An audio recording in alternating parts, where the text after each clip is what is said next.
of the Blue Cross Bowl 2004. Today, it's the 3A championship game between the defending champion Fulton Falcons from Knoxville taking on the Greenbrier Bobcats. Hi, everybody. Willie Donick here with you, along with Pat Sperduto and Ron Adelite to give you all the coverage of Day 2 of the action here for the state championships in football of Tennessee. And if it's anything like Day 1, we are going to have some exciting football. Congratulations to the DCA Wildcats and also the Alcoa Tornadoes for getting state titles last night.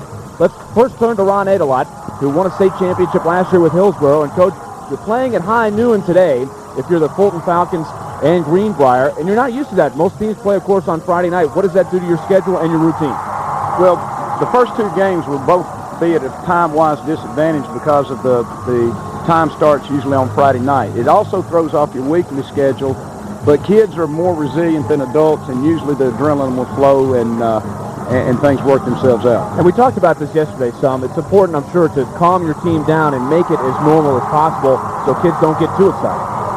Absolutely, and it's tough because the whole routine, the warm-up, and the whole process is just a whole lot different. So it's, you really have to work hard at keeping their heads in the game, especially getting to the game. Once the ball's kicked off, usually they're fine. The teams that have been here are definitely at an advantage over the teams that have not because they know the process. And it's a perfect segue to Pat Sperduto. Fulton is a team that has been here. This is their third straight year in the title game. They won it all last year, and they know what to do. Yeah, it's a little bit of experience versus inexperience. Greenbrier reminds me a little bit of Hickory and Hoosiers, It's it's their first time through, and they're really excited, but they can't forget why they're here and what they're trying to get. Now we look at Fulton with their 1-2 punch in the backfield. Two guys that have played in this title game before, Jam Fine and Tyrone Cobb. Yeah, Jam Fine, a little thunder and lightning right there. Lightning Jam Fine, he's a speed guy. He'll work the edges, string the field along, open up some gaps inside, and that segues right to Tyrone Cobb, the big bruising fullback,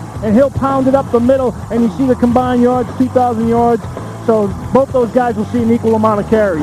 Both of those guys very important to the Fulton defense as well. Now as we look at Greenbrier, Jacob Aldridge is the quarterback. He's played different positions in his career, but he has fit in well at QB this year for the Bobcats. Without question, he is the nucleus of this offense. He's the key. And Coach Coatney's staff at Fulton said that they have to contain him. They have to work the edges, get a push up the middle, and make sure he does not escape when he has to throw because he can hurt him. And Roger Herndon, of course, Mr. Everything for Greenbrier. 2 years in a row, Mr. Football at the 3A level. 2,500 plus all-purpose yards. He can punch, he plays safety, he can do it all. He really does do it all. And offensively, he's a stud, no question. But defensively, his addition defensively and his plays that he makes defensively might be the difference for Greenbrier. Fulton won this whole thing last year under Buck Coatney. Greenbrier lost in the Final Four. They're excited to be here. The opening kickoff is coming up next. It's the Falcons and the Bobcats from Floyd Stadium.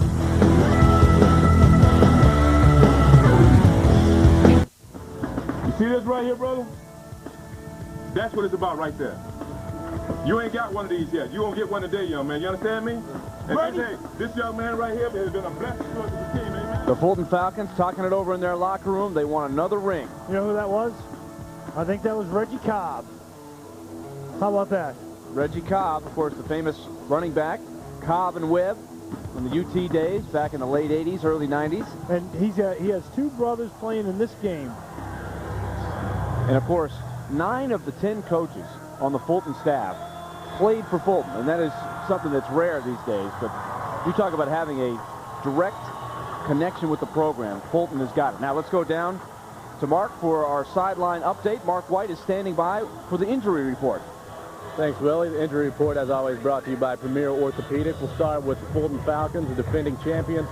Josh Newman, number 60, is wearing a cast on his hand. They say that is for preventative measures only. He did have surgery back in October on that hand, but should be fine. And you mentioned Reggie Cobb. Well, his younger brother, Terrence, playing running back for the Falcons. He's been battling a hamstring injury, but he has been practicing all week, and he should be good to go as well. On the Greenbrier side, number 32, Kyle Gaines, has an ACL injury. He played long snapper last week. They're hoping to get him a little more involved this week on the defensive end. Also, number 40, Clint Russell, MCL.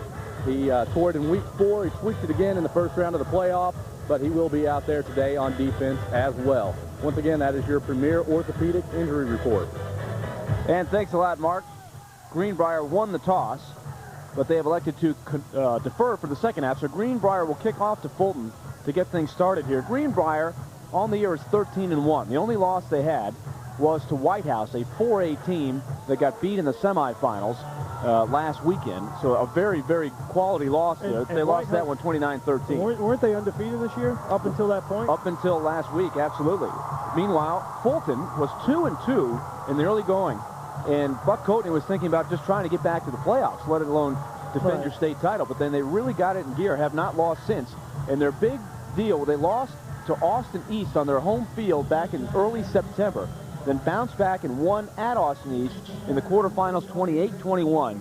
And that was the big signature moment for the year. Right, and you know what? So both these teams are very well coached. Buck Coatney's been here 3 years, and there's a reason why he's been here 3 years.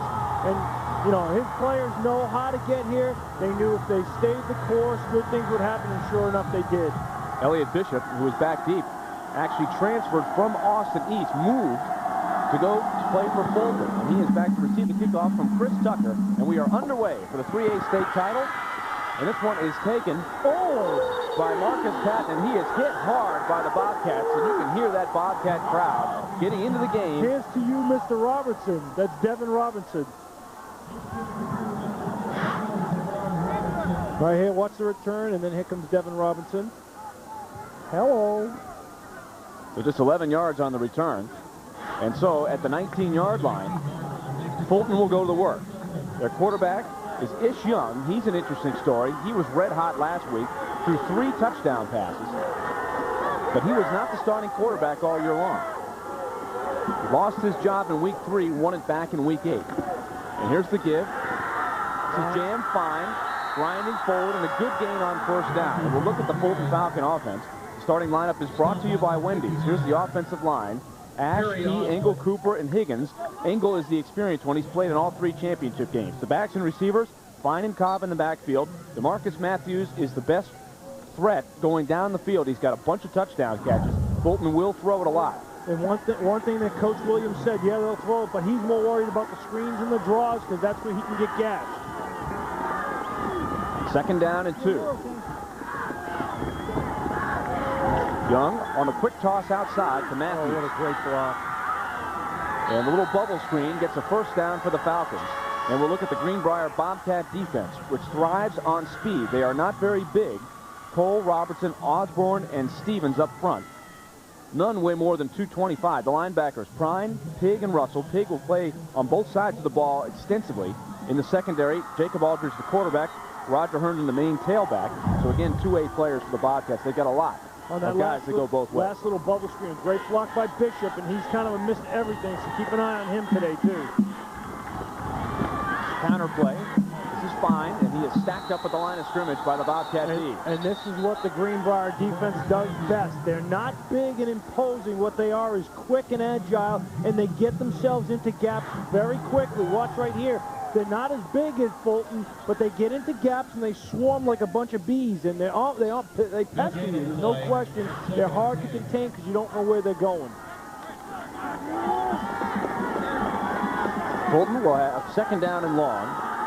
Fulton won at Smith County in the semifinal last week, 33-6. Here's the toss sweep.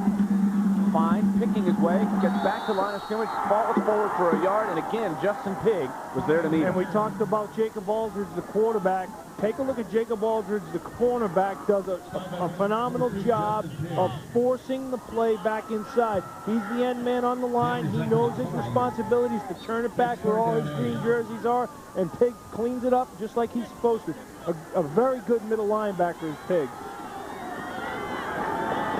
So 3rd and long, the first 3rd down situation. With a shotgun. And Fulton will go from the shotgun. Young calls for it. Flag is down. Under pressure is Young. He's going to try to run for it. And he's out of bounds, shy of the first down. So we'll check the flag. And I think it might be a hold on the offense. So Fulton will send the punt unit out. Buck Coatney will send his punting unit onto the field.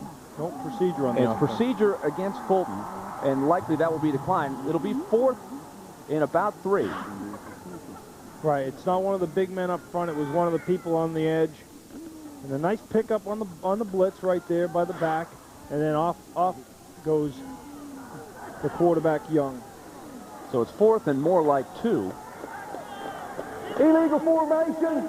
6 men on the line of scrimmage. That penalty declined. 4th down. There you go. And onto the field to punt. You know, this is a great time, believe it or not, for a fake. I know it sounds crazy, Willie. You're at the 45-yard line. You've been here. There's probably a little jitters on the other side. Why not try a fake right here? Ryan Ferguson. I don't think so. Boots it away. High kick and short. Coming up to get it is Herndon, and he makes the fair catch at the 32. So this will be Greenbrier's first shot on offense, and the Bobcats have to feel good about their first defensive possession. And really, they do feel good. I'm sure they just shut him down. A nice job by the defense of Greenbrier. They bent a little bit. They shut it down in the middle of the field, and they have decent field position at the 32-yard line. And now they have a chance to get on track for the first drive. Greenbrier runs the wing tee, and we have a timeout down the field. The referee has called for it. And we have Let's find out what's going on. We have an expert of the wing tee down in the truck, Coach Ron Adelot. His Burrows run the wing tee. Last night, Huntington was very effective with the wing tee, but threw the ball a lot more than normal in that wild game that was. What a great game. You know, arena football fan myself, so that was very reminiscent. We'll talk about those two great games as we move through the broadcast. Here's Greenbrier's first look. Here's the pitch to Herndon. He's going to get the ball a lot today. Tries to get some room. A short gain on the outside of about 2 yards. Coming up to make the play was Dennis Rogan from the safety position. I did a Greenbrier game earlier in the year, and I watched this kid, and you don't realize what he's doing. You know, he picks up 2, he picks up 2, he picks up 4, then all of a sudden he picks up 24. So he's a very patient kid, and it's very difficult at the high school level to be patient. This kid's patient enough to know when he gets a seam, then he makes his big breaks. 312 carries on the year for Herndon. They fake it to Herndon. Here's Aldridge trying to find some room, gets outside, switches hands, and he is wrestled down for a short gain. And coming over to make the play was number 21, Brandon Winters, the outside linebacker. Winters is a quick guy now, and that's the one thing that Coach Williams was worried about. He knows that if Aldridge can get outside, that's great things. And the Fulton Falcons defense was worried about him getting outside of the pocket. Not that time. 3rd and 6 coming up. And the Bobcats will spread out the wing tee with wide receivers to each side. In motion is Herndon. Aldridge, a straight drop. Throwing down the middle. Looking for Pig. It's over everybody's head. He had the one-on-one coverage. And down there with some nice coverage was Marquez Patton for the Fulton Falcons. I know it's not it doesn't look like a great play, but it really is a great play. Why? It's a setup play. You're stringing out the defense. You're trying to open up that defense so you can create lanes for Herndon down the road. And that's really a great throw. Even though it's not complete, go long, throw long is either his guy or nobody's guy. And there is Kirk Williams, the head coach of the Bobcats. And Roger Herndon has been doing the punting duties for most of the year. Some pressure on him. He kicks it end over end. And it's taken there by Marquez Patton, and he drives straight ahead to the 45. We'll take a break. Fulton will have their second offensive possession after the 28-yard punt. Stay tuned. We're just getting started here in Murfreesboro. Well, unlike last night's game, no scoring in the first possession for either team. Last night, there were scores galore in the first quarter of each game. Last night, scoring barrage. Today, a little bit more defense. So far. Here's this Young. He's going to throw it down the field. Slings it up in the air, down there, and in and out of the hands of the intended receiver. DeMarcus Matthews had it in and out of his hands, and he is the man that can really get down the field. Matthews on the year has 9 touchdown catches. And watch who matches up on him right here, Willie. It's number 10, Jacob Aldridge. We talk about him as the quarterback. He reminds, very reminiscent. Last night we saw a kid named Drew Akins, who I think is an exceptional football player. He was the quarterback for Boyd Buchanan. This kid is very similar. He's a quarterback on offense, but he's a very good defensive player also. 2nd down and 10. Screen or draw, this is the time. This is what Greenbrier is a little bit worried about, is their screen and draw packages. Fulton spreads the field on a 3-step drop over the middle and over the head of the intended receiver. Again, he was looking this time for Marquez Patton, the tight end. I'll tell you, and this Young was a little bit off with that throw. Justin Pig, a linebacker who we've seen scrape up and make all these tackles in the running game, really did a good job in coverage right there. Steps up, looks for the run. Once he sees there's no run, latches onto the tight end and does a pretty good job man-to-man. A lot of weapons on this Fulton offense, and Kirk Williams said the strength of his team, without a doubt, is the defense. They win with defense and ball control. And what they do is they're not overpowering. They're just a stunning moving defense. 3rd and 10. Ish Young from the shotgun.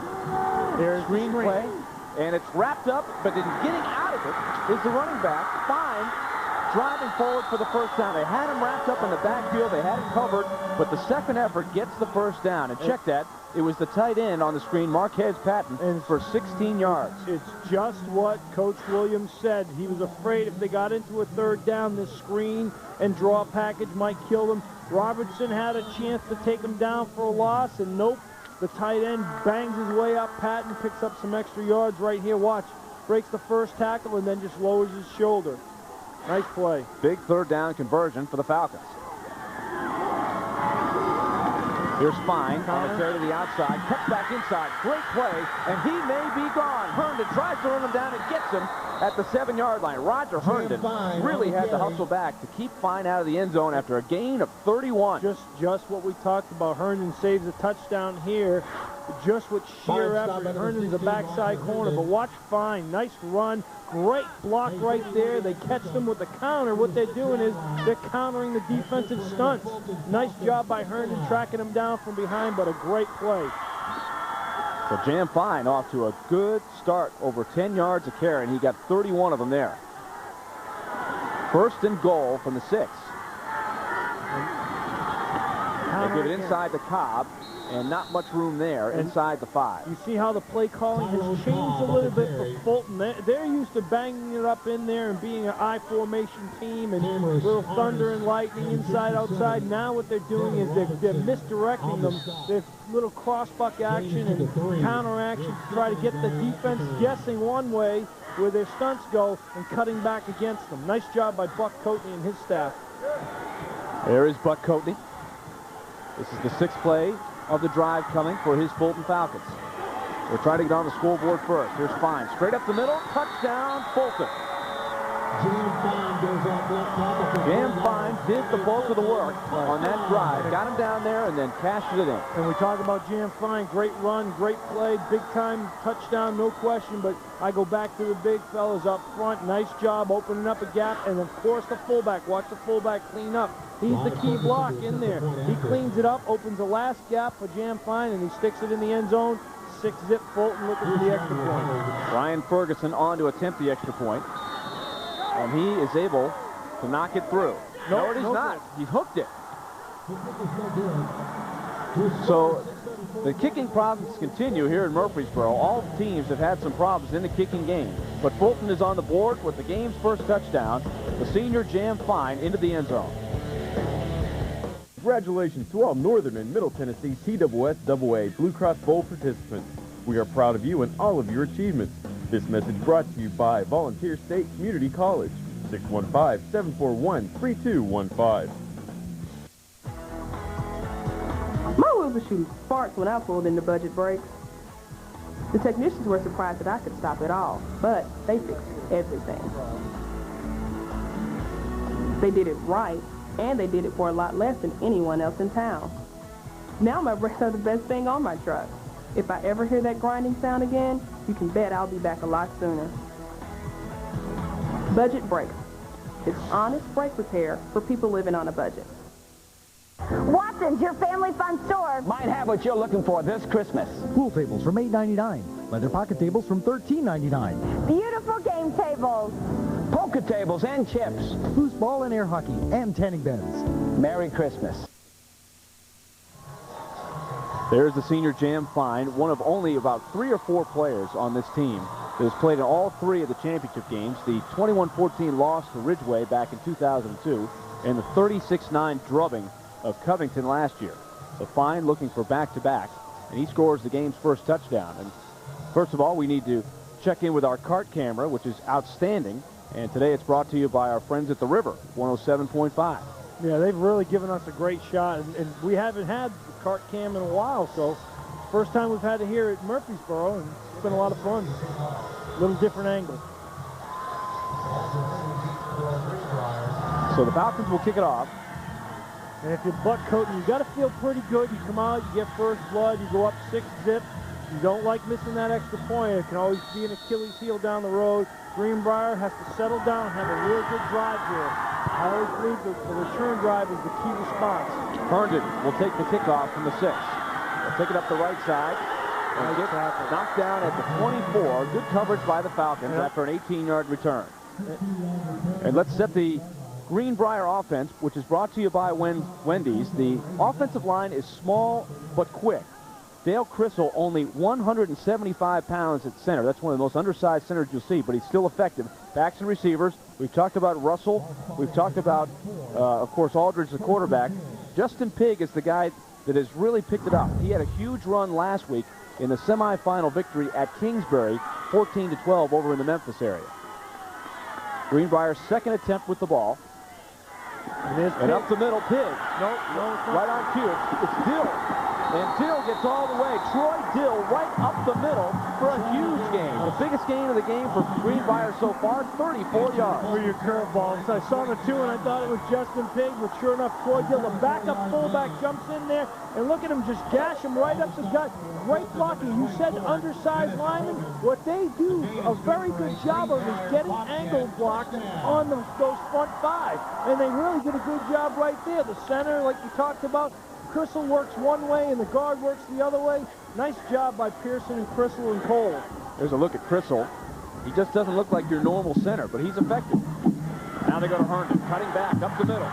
Still on his feet. Driving to the 20. And he's inside to the 16. Back-to-back big gains by the Bobcats. This is what the doctor ordered for Greenbrier. What they said is, you got one for us. Now we got to come back with some type of sustained drive.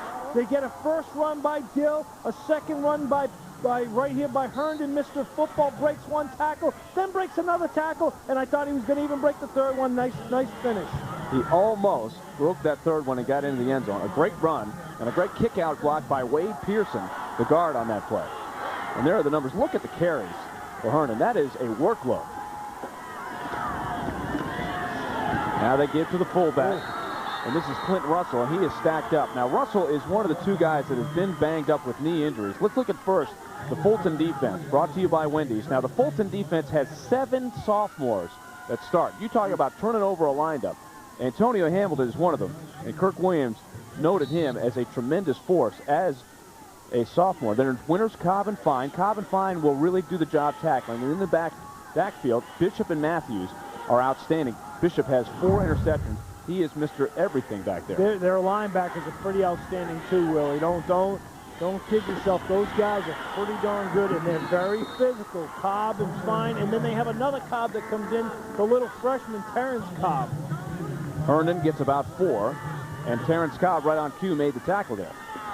And he's just he's a true freshman, obviously a true freshman, because there is no such thing as a false freshman. But he's a freshman. He's only 14, 15 years old, and we'll see a lot of Terrence Cobb as the years go on. So the third down play coming up and for the Bobcats. Russell is straight behind Aldridge. Herndon to the right. They fake it for Herndon. They set up a screen, and it was not there. That's a good choice by Aldridge, and that's why he's such a great part of the offense. We talked about it earlier. We talked about the pass overthrown, how it was a good pass. And this is actually a pretty smart pass, too, by Aldridge. Right here, there's too much pressure, and he knows that something bad could happen if he tries to force it in there. He does not force it in there, and it looks like they'll line up for a field goal because they know, hey, half of 6 is 3. And it was to Michael Mathis that provided the pressure there that kind of blew up the play. And now they will attempt a field goal. This is Chris Tucker. Line drive kick, and it is no good. And there's no wind, Willie. We've seen 2 missed kicks now. It's not, I mean, the wind's not killing anything here. I mean, those flags on top of the goalpost aren't moving too much. But a good drive for the Bobcats. Absolutely, absolutely. They're able to show everybody that they're able to move the ball. So for their confidence, it's good. They just were not able to cash in with any points. But they need to shut them down and hold field position right here so they get a shorter field and have a better chance to strike on the next drive. Very important. There's Kirk Williams. Just like the Fulton staff, the Greenbrier staff all has a long-time connection with the program. Many of them played that way. Here's a throw that went nowhere. That was almost a lateral, and it went out of bounds over everybody's head. It went over 2 Falcons' heads. Well, they tried the same bubble screen where Bishop opens up a gap for Matthews, and this time it doesn't work. A little overthrow right there. Bishop is doing a very good job of blocking the corner and giving Matthews a one-on-one. Don't be surprised if you see something come off of that where Bishop shows like he's going to block and takes off vertically down the field. Buck Coatney setup play. 2nd and 10. 3 wide receivers to the left this time. Uh-oh. And they swing it down the field back to the right. And a great catch is made. Still on his feet is Patton. Cuts back again, and he's down at the 20. What a catch. The quarterback, Ish Young, got absolutely leveled. The ball was up for grabs, and Patton made a great play on it. No question. Watch the shot he takes from the blitzing linebacker right here. Linebacker coming right up the gut, lays the wood, makes it count. But watch the result. Nice play by Matthews. We talked about by Patton. We talked about him. The tight end splits out this time, goes one-on-one, and gashes him for a monstrous gain. Adam Adcock on the coverage thought he may have had an interception, but Patton took it away from him and gains 58 yards on the play. First down at the 22. I like this little spread out. What they're doing is spreading them out defensively, trying to open up some gaps inside, but Greenbrier does not let it happen. Good job, good response. That was the true gang green there. Cobb stacked up for no gain. Perry Osborne, Devin Robertson, Dustin Cole, all in there. Nice call there, Willie. Gang green. Good call for the Bobcat defense. Who is the gang green from the pro level? Was it the Jets? No, that was the New York Sack Exchange. Oh, Jets. okay. Back with Mark Gastineau and those guys. The gang green. It was the Eagles gang green. Thank there you go. Fellas in the truck coming up with that. Thanks, fellas. 2nd and 10. Young rolling, throwing. And this one is over everybody's head. Herndon was the closest one to it. I'll tell you. Like I said in the open, I really believe this. Roger Herndon, he's very valuable, no question, on offense. And he's Mr. Football, and many people realize because of his offense. But defensively, he's a more impressive player defensively for me. You see he's made 2 touchdown-saving tackles, and there he does a great job of covering the tight end on the corner route. Well, the tight end, Patton, has been the man so far. Marquez Patton, 2 catches for 75 yards. And that'll bring up a 3rd and 10. And this is a key play for the Falcons. They have picked up a 3rd and long on their last drive in the same situation. They're going to throw it out on the screen. Oh, what a play. It was picked off, I think. No. Incomplete. What a play. Wow. The defensive end was able to knock it down. Joey Stevens got the big paws up there. Let me tell you, he's a very good football player. Offensively, he'll make some plays at tight end. Watch this. He knows right now 3 steps. Stop and get up. Look at the vertical right there. I bet he plays on the basketball team, too. That is a huge play to bring up 4th and 10. Nice job. And now a timeout is called. And it's decision time for Fulton. We'll see what they choose to do here. This would be a long field goal. This would probably be a 40-yard field goal from this spot right here. And on 4th and 10, Greenbrier has a chance to make a stop here. And they've seen the kicking problems both teams have had. On the extra point was 1, and then on the field goal for Greenbrier was 2. So maybe Buck Coatney doesn't feel quite as comfortable going for a field goal right here. But nice job of reading the bubble screen by Greenbrier. The Fulton Falcons have done a good job of working down the field a second time, and now they have a shot to maybe put some points on the board. Greenbrier's got great fans, if you take a look. They have had a tremendous following over the last few years. They haven't always been a powerhouse, but they have really come on the last few years. And, of course, Kirk Williams has really talked about the commitment his team has to the program. They are not tremendously athletic, but they really work hard in the weight room. They are very coachable players. It all starts with Herndon and goes right down the line. A little bit of hickory right there, I told you. 4th and 10. Key play. Falcons are going to throw it. They're going to run the reverse. Oh. And way behind, and now throwing it. And he's open. And it is intercepted by Aldridge. And he slides down in the end zone. and he'll get the touchback. Right. Like, well, it comes out to the 20. They could have had it at the 20. I know I'm greedy. They could have had it at the 22, but great job by Aldridge right there, the quarterback. Now, this is a slow developing play. They're going to reverse it to Bishop here, Pat, and he gets knocked way back here. It's an exception. Good job by Russell. Russell, the guy with the MCL, he almost makes the tackle for a loss and changes field position. And actually, the receiver's wide open. I think, is it Bishop? No, it's Matthews is wide open in the end zone, and Aldridge just comes back and makes the pick when he realized he was out of position. But if it wasn't for Russell getting the pressure, that's a touchdown. So the Bobcats hold, and they have the ball back. Down 6-0. That's Pig in motion. They give to Herndon. Herndon spinning, churning, and he gets 5 yards. And I told you, Herndon, he's not overly impressive. It's 3, it's 4, it's 3, it's 2, it's 27. That's his game. Watch right here. Nice job by the two linemen, 60 and 67.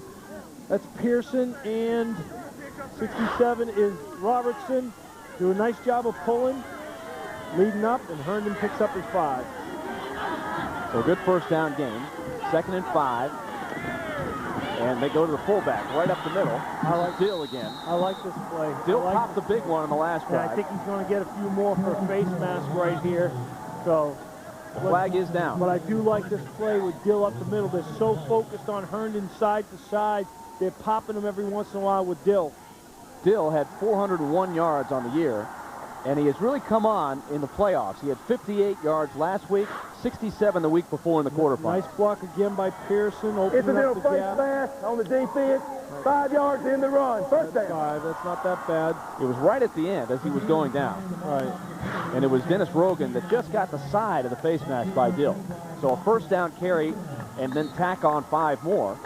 And Greenbrier has it at the 39.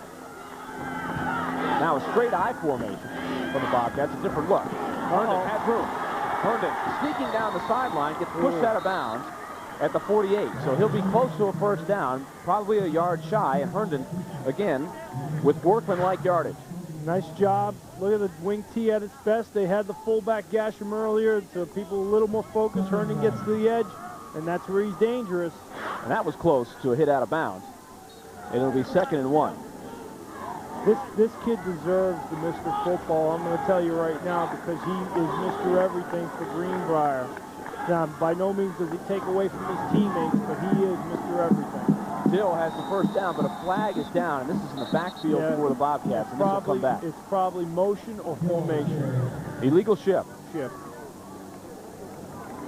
So this will come back, and this will be key, Pat, because now will be 2nd and 6. Right, exactly, instead of 2nd and 1. And there is Kyle Herndon, the brother of Roger. And he's a pretty good player, too. And he'll bring the play in. When you line up the Bobcat student body and you say, pick out the Mr. Football, you would never pick out Roger Herndon. Let's listen to the penalty first. Illegal shift on the offense. 5 yards, replay, 2nd down. I told you how much they remind me. If anybody who's ever been a fan of the movie Hoosiers, they truly remind me of Hoosiers. They're just simple guys, they're hard-working guys, and it's pretty impressive. It's pretty impressive. Just workmanlike. That's all they are. A bunch of hard-working kids. 2nd and 6. Here's Herndon on the sweep. They've worked this play effectively. He breaks a tackle, and he carries tacklers into the Fulton half of the field for a first down. Really, another thing that really impresses me about Herndon is watch the ball security of Herndon. He knows when he's in traffic. The 2 guards again. That time it's 57 Cole and Pearson. They do a great job of leading up, but Herndon does an even better job of just feeling the gap. And once he gets up in there, he knows when there's going to be a little bit of force on him. So he brings that ball just a little bit higher into his chest, and he knows he's not going to give it up. 1st and 10 from the 42. Greenbrier on the move for the 2nd straight drive. Herndon to the other side. Cuts back up the middle. And he is stacked up inside the 40-yard line. If this were an NFL game, Roger Herndon is truly earning his paycheck, because he's had enough carries and enough plays defensively and special teams. They're going to get their money's worth out of Roger Herndon. He's really a workhorse. You said it best. 2,500 all-purpose yards. He's made a bunch of plays defensively. He is that good. He's been held under 100 yards just twice on the season, including last week. He won't be held under 100 today. Now a pass. Aldridge looking. Got a man behind the defense. He's got it. Touchdown, Greenbrier. Cameron Arms has tied this game. I told you Aldridge is the nucleus. He's the nuclei of this team. When you look at him, he makes the big plays, and there he makes one with his arm. I really, really like Aldridge. I think he's a very good football player, and he proves it right there with a nice throw. Watch this. Sets his feet, delivers the go route, and everybody's biting on the run. Let's look at the reaction of the quarterback, Jacob Aldridge, who put it right on the money to his senior buddy, Cameron Arms, who got behind the defense. Now for the lead. It hits the upright and goes wide. It's 6-6. How about that? So we have a pair of missed extra points and a missed field goal. Chris Tucker hit the upright, but we are tied at 6 with 20 seconds to go. Take a look at the flags in the end zone, Willie. They picked up and they're more like a swirling wind as opposed to one specific direction, and maybe it is affecting some of the kicks. So we're knotted up as Roger Herndon leads his team down. Let's watch one more. The fake, the play action. Look at the linebackers all up in there on the bite. Even the safety's up there in the box, and the corner must have bit on the motion, thought it was coming his way, and Matthews couldn't recover. Nice job. Cameron Arms only caught 6 passes during the season to this point, and the 7th one is a huge one. Greenbrier's modus operandi is really not to throw, but they are keeping Fulton honest now. They have really stretched the defense a couple of times with the deep pass. One was incomplete. That one was right there for the score. Nice job. Really, now we have ourselves a football game, and they knew it was critical to respond. While we got a moment, let's go down to Mark White on the sideline. Thanks, Willie. We're talking about some of the coaching staff. Fulton has 10 coaches on their staff who are all teachers at the school. That's a little different than the game we're going to see coming up, 4A game. Melrose, only 1 coach is actually on faculty. The rest are non-faculty coaches. But back to Fulton, their stadium is named after one of their assistant coaches. That is Bob Black. He has never been a head coach during his tenure there. He is the AD. How often do you see a football stadium named after an assistant coach? Uh-oh. And there's a touchback as Bishop ran the ball down in the end zone, so it'll be an automatic touchback. I like this officiating crew. That's an exceptional call by the referee. He knows the rules. If his momentum takes him into the end zone, then the ball is down. That's high school rules. It's not like the pros and not like college. Right here, that ball is automatically down if the ball makes it to the end zone. And it actually might have been a break for Fulton. Right. That it got to the no end question, zone because he was in trouble. He was planning on bringing it out. Buck Coatney getting the signal to get the offensive play in. Fulton has moved the ball well. Ish Young at the quarterback position on a 3-step drop, loops it out. And this one is heavily covered. Herndon came over to break it up. Herndon came over from the safety position. Him and Aldridge. And there's still a man down. It's the receiver on the sideline. That is Elliott Bishop, who has done it all. You talk about a guy that does it all, Pat. Elliott Bishop, who can't come up with this one. He has 44 catches for 950 yards.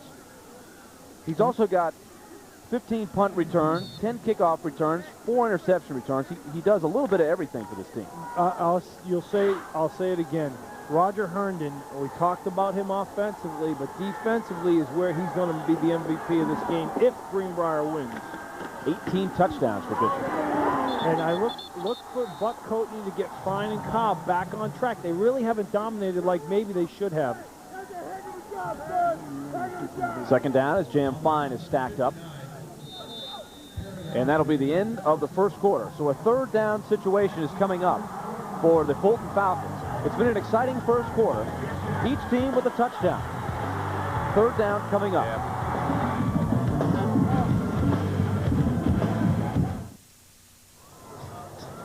Well, the Fulton Falcons outscored their opponents 81-7 in the first quarter this year.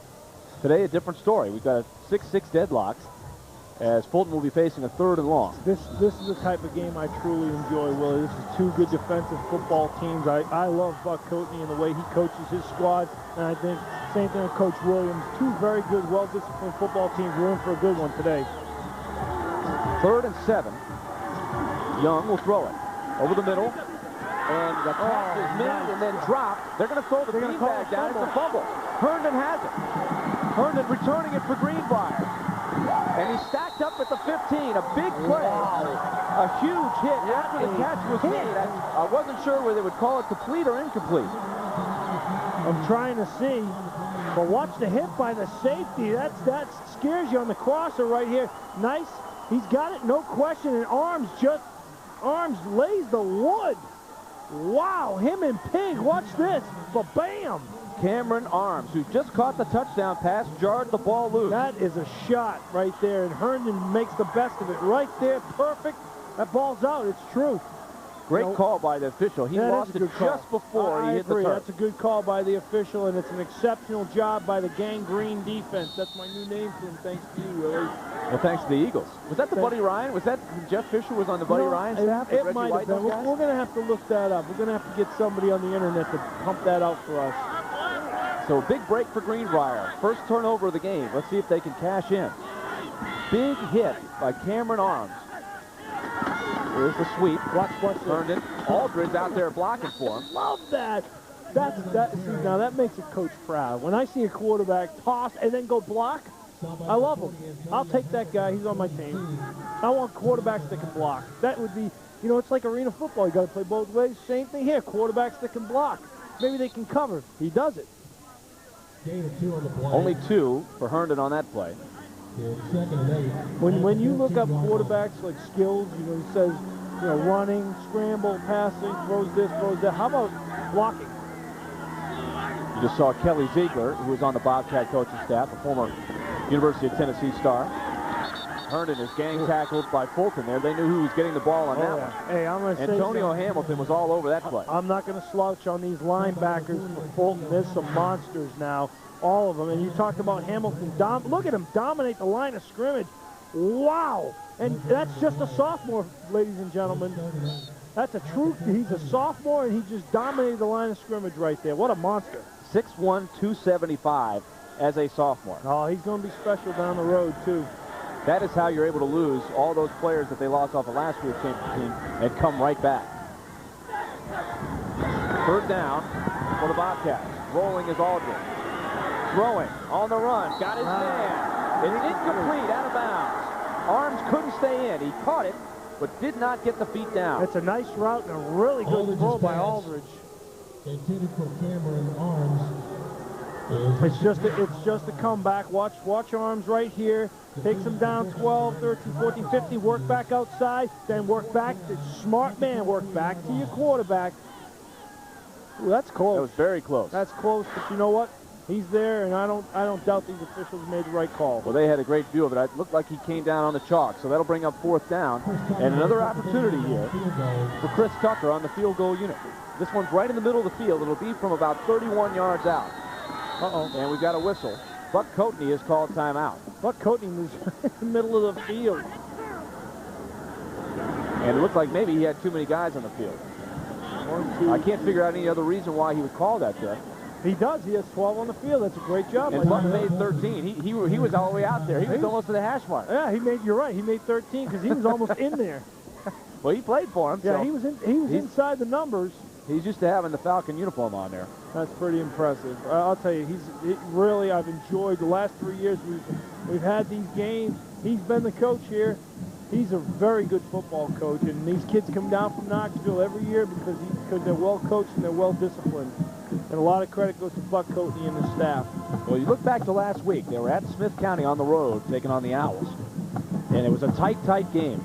Smith County got out to the early lead, and then his team exploded in the second quarter. They really got the passing game going. And they never looked back. They won it 33-6. Well, they're a stout defense. There's no question. They've done a pretty good job offensively. Their defense doesn't give up many big plays.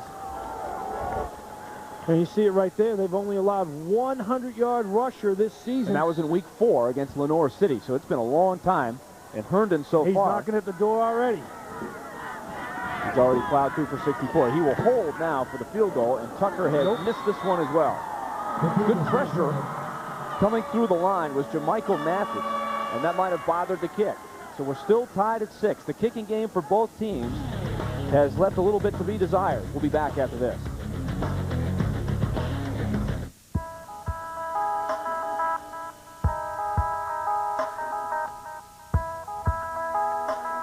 Something to remember when choosing a health insurance plan for your company's employees. They're not just employees. They're people. Plans that look at your business the same way you do. Blue Cross Blue Shield of keeping human resources human. Blue Cross Blue Shield of Tennessee. I've been 40 pounds overweight half my life. So when I finally decided to do something about it, I was surprised to learn I've been sitting on the answer to my problem the entire time. See, with my Blue Cross Blue Shield of Tennessee card, I get discounts at vitamin stores, healthy living supermarkets, and the gym.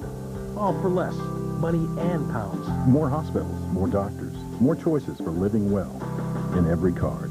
Blue Cross Blue Shield of health plans that keep you healthy. Blue Cross Blue Shield of Tennessee.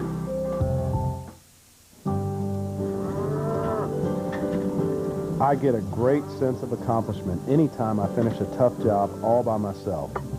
But when it comes to the law, I'm all about teamwork. We'd like to talk about the offer that the insurance company has made. I've learned that an experienced group of professionals all working together can accomplish almost anything. Well within our own lanes when the tractor trailer crossed over and hit her head on. This is the fourth row. We've discussed the offer of the insurance company. They're not going to offer any more money. Thank you. Well, Blair, what do you think that we should do? I think that we should show them what we think of their offer in court. Ladies and gentlemen of the jury, it's because of the evidence that we ask you to return a verdict in favor of the Roberts and an amount that will compensate them for their loss.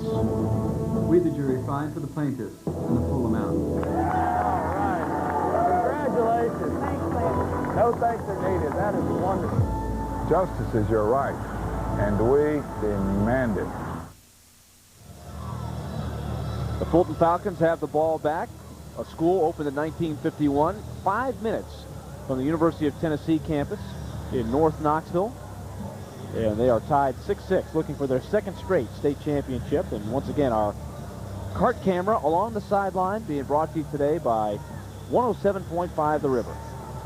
You know, and really it's given us a great angle. I said it before. The angle is very different because it gives us, puts us right in the middle of the action. In the past, we've been so far up. Now let's look at Roger Herndon. Some of the stuff he has done today on both sides of the ball. Herndon, big and strong, but at 5'11", 185, Pat, when you watch this guy without pads on, you're thinking he could just as easily be in the band or in the science club or the math club, and he really does not look like your big, rugged football player, but he just gets it done. And now here comes Fulton. And that's Jam Fine. Jam Fine with good yardage on first down. And he's just as good by his own right. He's another tough inside-outside runner. He prefers to be on the edge, and when he gets on the edge, he's very dangerous. But Roger Herndon, you know, people have asked me, what do you think? Does he have a chance to play at the next level? He could easily transfer and become an exceptional safety, maybe even a cornerback, because of his defensive skills. Offensively, if he puts on some weight, he might still be a tailback or a fullback on offense. 2nd down and 2 after Fine picks up 8 yards on first down. He's up to 56 yards already in the game on the ground. Fine is the tailback. Cobb the fullback. Bubble screen. Young wants to throw it. Runs out of time, moves around, tries to find the marker and does. A very nice job. Oh, and that's going to be an extra hit out of bounds, and there go the flags. And that's, you know, and I hate saying this because these kids are playing so hard and emotions are taking over. But, you know, that's another one. You just can't have it. Well, let's credit Ish Young first and foremost because there was nothing there. No question. And then he was patient. He didn't panic.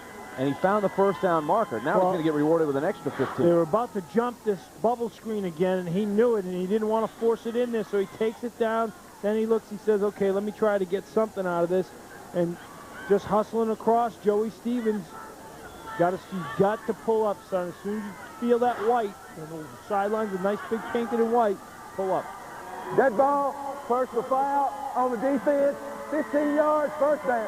I'm going to tell you again, nice job. The officials, you got to give the TSSAA a lot of credit. The officials in the first 2 games and the officials in this game have been very, very good. Robert King, today's head referee, making the call. First down for the Falcons in Bobcat territory at the 48. The ball is loose. It's fumbled. It's still loose, and the Bobcats have it. That is a great great play. Not just a good play, that's a great play by number 50, Klein. Everybody looks, 32 recovers it, and so on. Let's see who forces it right here. The guy that forces it is 44, or is it 34? It's Adcock that forces it, but the great play by Prine that I'm talking about, the ball's on the ground. Watch how unselfish Prine is. Instead of going for the ball, he knows, take the man and let your buddies get the ball, and sure enough, he does. And number 3 falls on it, Arms, who's had a touchdown, forced the fumble, and now recovered the fumble. So Tyrone Cobb coughs it up. And Arms, his third big play of the game. The touchdown catch, the forced fumble, and now the recovery. Bobcats have it back. Up the middle. This is Dill. Flag down, coming in late. And it's been thrown back a little further, so this looks like a hold. No question. In there, in the gut of the, in the trenches and in the gut of the trenches, it's a hold. There you go. Thank you. When you're in the trench, where is the gut of the trench? The gut of the trench is like when all the bodies are meeting and like there's no seams and somebody's holding in there, of course. It's just where the ref wants to call. You get to know each other very well in the gut of the trenches. Become personal. Holding on the offense, 10 yards before the foul. We play first down. The gut of the trench, and the referee would know him. You know, we ain't missed meals, him and I. Watch right there. Oh, that's a really in the gut of the trench. See, he's got a leg lock on him. He's getting ready for wrestling season. So this will be first and long here. First and about 20. As that foul took place right at the line of scrimmage. Aldridge rolling, throwing. Got his man, the tight end Stevens. And he'll get a few yards back. I really like Joey Stevens. Even though he had that silly play on the sideline, I think he's a good football player. Big, tough, strong kid. He's really their only big presence. He does a nice job offensively, too, out of his tight end spot. I think the kid is an exceptional football player. Defensively, he's a sound defensive end. Offensively, gives you a little weapon on offense, too. Stevens has been hot as the receiver. He's caught a pair of passes in each of the last 2 playoff games. That's his first catch today. 2nd and 15 after the gain of 5. Third at the middle, Dill. That play's been effective for them. And he'll get back close to the original line of scrimmage. And he ran it right back up into the gut of the trenches. But this time the ref didn't throw the flag. They have found room with that fullback. And you know what it is? They threaten the edge so much, Willie. The running back Herndon, he threatens the edge so much, and then they have to worry about Aldridge working the edges, that Dill has gashed them every once in a while right up the gut. 3rd and 11 coming up for the Bobcats. This is not a situation they're comfortable being in. Let's see what they come up with here. Brad Martin in motion. And they throw it towards Martin and comes up short. That's a great play by the defensive end right there. Number 81. Big play right there by Burnett. Watch him come off the edge. Burnett, they're trying to pull with the guard. Number 57, Cole. He can't protect Burnett, who's pressured off the edge. Nice job. Big play. Burnett, a junior, 6'2", came in there with those long arms and broke up the play. So 4th down coming up. Fulton does a good job of not allowing Greenbrier to get any momentum off of the turnover. What a nice football game we got today. Back there to punt it is Herndon. Good snap. Wow. He drives this kick. The catch is made by Pat. Big hit. Well, you hear those shoulder pads popping. I know you like that. A big-time hit there by Thomas Warwick. Like the old pop rocks. And Patton holds on after a 4-yard return, a 28-yard punt, and Fulton will have it when we come back.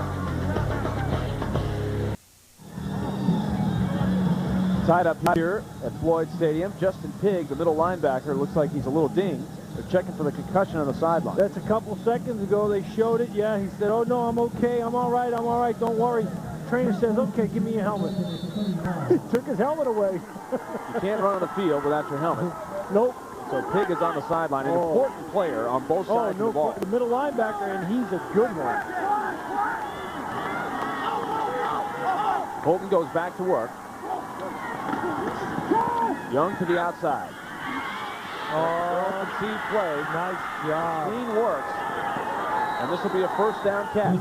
Nice job. Elliott Bishop made the catch and moves on to move the chains across the 45-yard line. We talked about Justin Pig not being in there. This is where he can be a factor. He would pursue right here. Watch him as he cuts back. This is where Pig would become involved in the play. And it's too late. It's a big gain. But Pig standing on the sidelines. The trainer still has the helmet in his hand. He won't give it back. That's the thing that amazes me is the resilience of these kids. We talked about a little earlier about the linebacker Russell, and we talked about Janus, how these guys want to play. We talked about the kid from DCA last night, the shoulder injury, Link. Here's James Fine, has a seam on the outside and a good gain on first down to the sideline. He's across midfield to the 47. James Fine on the field. Tripped up by number 57, Dustin Cole. Credit Cole with the tackle. Dustin Cole went over there. 6', 205 senior. We mentioned 7 sophomores start on the Fulton defense. On this Greenbrier defense, a lot more senior late. 3 along the front line. 2 in the linebacking core for the starters. Right. And then in the defensive backfield, they're all seniors. And right here, the adjustment is what they did is they put Fine in the middle and they bring in the backup outside linebacker. 2nd and 3 after the gain of 7 for Fine. This Young on the counter play to Fine again. And he's got first down yardage to the 40. So Fine moving the chains, and Fulton trying to settle down after they've turned it over the last 3 possessions. Right there, and Buck Coatney knows right now it's a big drive. You got to get something out of this. Fine now starting to pile up the yards. 69 yards on 9 carries so far for the senior.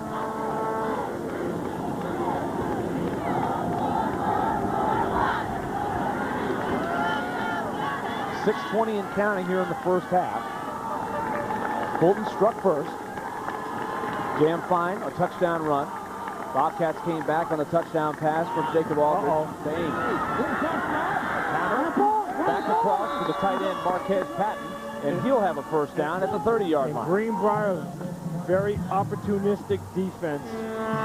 Let's go downstairs for an injury report from Mark White. Thanks, Willie. Justin Pig, the trainer, tells me they were just doing a check for a concussion. He says he's fine, and he will go back in just a couple of plays. Once again, this is a premier orthopedic injury report. He'll go back in. That he's going back in. He's only going back in if they give him the helmet back. But you know, on that sideline, he's itching to get back in. Oh, he's following the helmet. Wherever the helmet is, he is. He knows that's the only way he can get back in. And right now they need him because he's the middle linebacker that would be involved in such a big majority of these plays.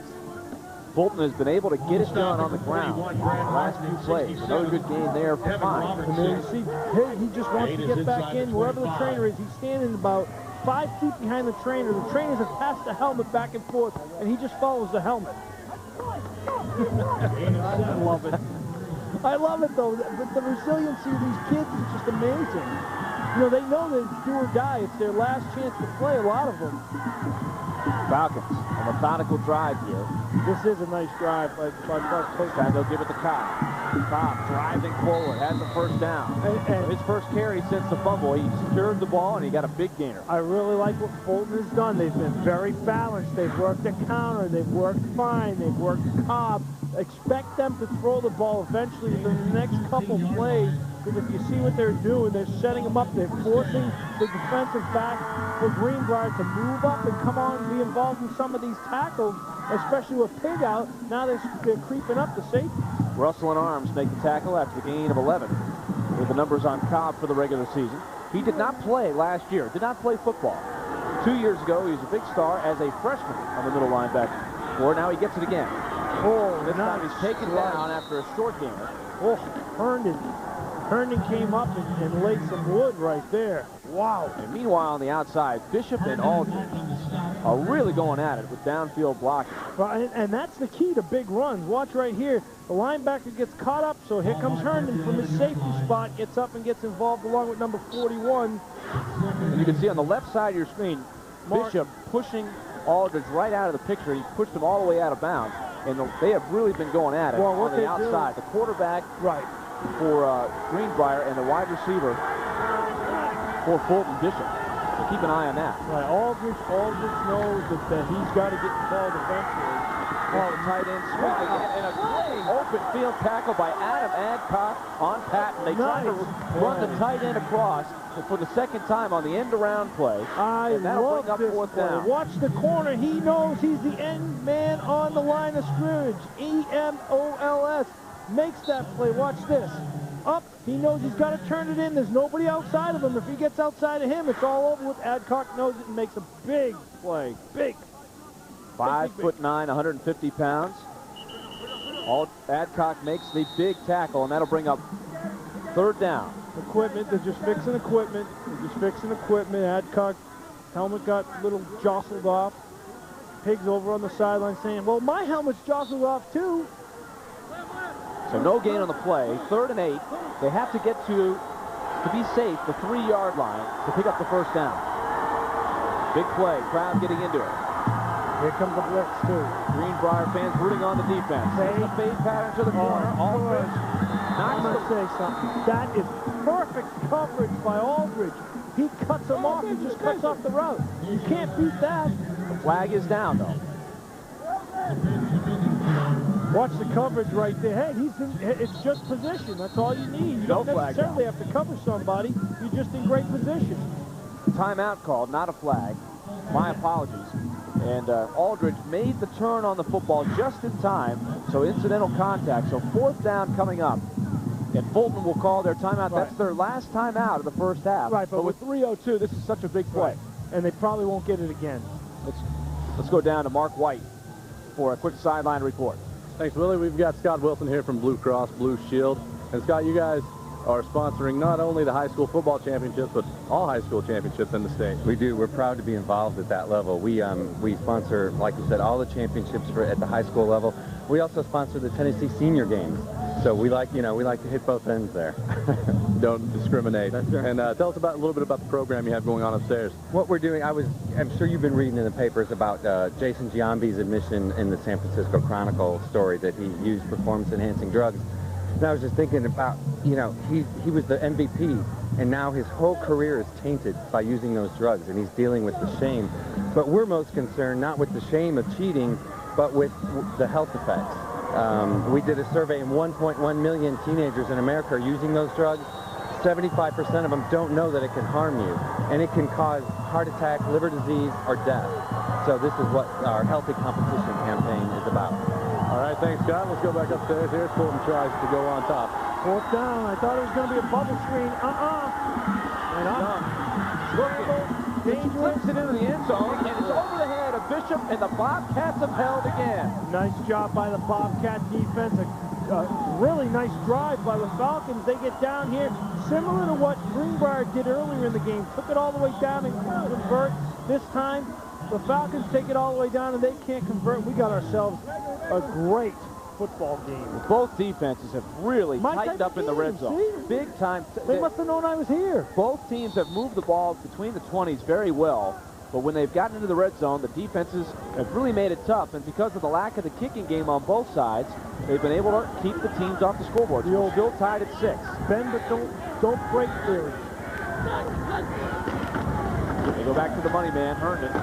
Fighting crew, taking some shots. Man! And he didn't get anything. Nice job by our sound crew. Thanks, fellas. Wow. A lot of chatting going on down there, too. Just a little greeting. Right at the line of scrimmage. How do you do? How do you do? Now, you talk about some sounds. Listen to the popping. I know you love this, Pat.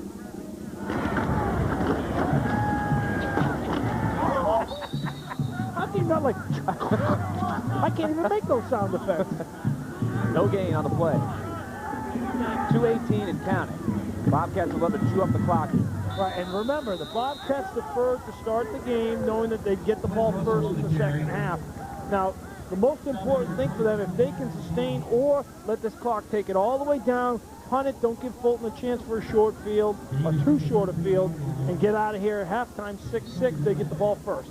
Fulton has no timeouts left. So Greenbrier is probably content to run it again here and just see what happens. And if they need to punt it away, just take up all the clock that they can. And that's smart. That's really smart. That's smart coaching right there. 3rd and 8. After the game is 2 by Clint Russell. I look for some type of sweep. Fulton cheats up. Aldridge steps up. He may want to throw. He's going to keep it. Oh, Flips it forward. He's got Russell. Russell tries to feel his way for the mark, and he's got the first down. Was he past the line of scrimmage when he threw that? He was awfully close. I think he was past the line of scrimmage when he threw that. Well, there's no flag down, and there's no think replay. He was past the line of scrimmage when he threw that. Well, No we'll check replay it. for them, We'll but check replay for us, hopefully. The line of scrimmage was what, the 12? I believe the 12. But watch Aldridge just pick his way and then find at the last moment his fullback. I think he was all right, right? Behind the line of scrimmage, you're 100% correct, and I'm 100% wrong. So now the clock running at 1:10. Greenbrier can easily run the clock out, and they're looking for Morris Herndon. Piles forward, crosses the 30. He'll be short of the first down. Out here, if they want, but I don't think they want to. I think they're going to just let it run. I look for them to throw it here. John Burnett helped out on the tackle. This is a good time to take one shot down the field, see if Aldridge can connect with someone. Greenbrier does have all 3 of their timeouts left if they choose to take a shot here. Second down and about 1.5 yards. They go to Herndon again. And he is stacked up right at the line. A good play by Antonio Hamilton again. And that'll be a loss of 1. And that probably is going to do it for the first half. Boy, Hamilton's a monster. He really is. He's a big, strong son of a gun now. Look at him. Work his way down the line of scrimmage. So as the clock runs down in the first half, each team has had huge opportunities to score beyond what they do have. And thus we have a tie game. Fulton struck first. Greenbrier came back. Each team had chances in the red zone and came up empty. So we'll go to the locker room, tied at 6. Our 3rd straight really tight game that we've had. Gotta love it. In this Blue Cross competition. So the Bobcats will head to the near side of the field. Fulton will head out to the opposite end. We'll have some interviews of coaches coming up at the half. The Play It Again Sports halftime update. Murphy Fair, Ron Adelot will be a part of it. We'll have some interviews as well. So stay tuned. From Floyd Stadium, our halftime coverage is coming up next. And we are tied at 6. And before we go to the break, we're going to go down to Mark White, who is standing by with Coach Kirk Williams of Greenbrier. I'm sorry about that. Having a little technical difficulty here. I've got Kirk Williams with me. Coach Williams, tie ball game going into halftime. It's been pretty much a defensive struggle here, but you guys came up with a key defensive play inside the red zone here right before half. We did, and that was big for us going into halftime. Being down another score would be pretty tough, but we did a good job of holding our composure there, and we just got to get out here in the second half and try to establish the running game somewhat. And it looks like they're starting to key in on Herndon a little bit. So you're going to make some adjustments on that at halftime. Well, we'll see what we can do. We're going to try our best to make some adjustments. And then on their side of the ball, they're running pretty good too with Jam Fine and then Patton, the big tight ends, coming up with some key plays. Yeah, that last drive they did a good job running the football. So we've got to take that away some way. All right, thanks, Coach. Best of luck second half. All right, Mark, thanks a lot. We'll go to the halftime locker room. We're tied at 6. A touchdown run by Jam Fine for Fulton. A touchdown pass from Jacob Aldridge to Cameron Arms for the Bobcats. Stay tuned. It's the Play It Again Sports halftime report. Welcome back to the campus of Middle Tennessee State University here in Murfreesboro, Tennessee. We're at halftime of the TSSAA 3A State Championship, and once again, we've got it Andy. Greenbrier and Knoxville Fulton deadlocked at 6. I'm Murphy Fair. This is Hillsboro coach Ron Adelot, our coaching commentator, if you will. The Coach's Corner brought to you by Electronic Express. Ron, not nearly the electricity that we saw as far as offense is concerned, especially in last night's 2A game, but nonetheless a great ball game here thus far.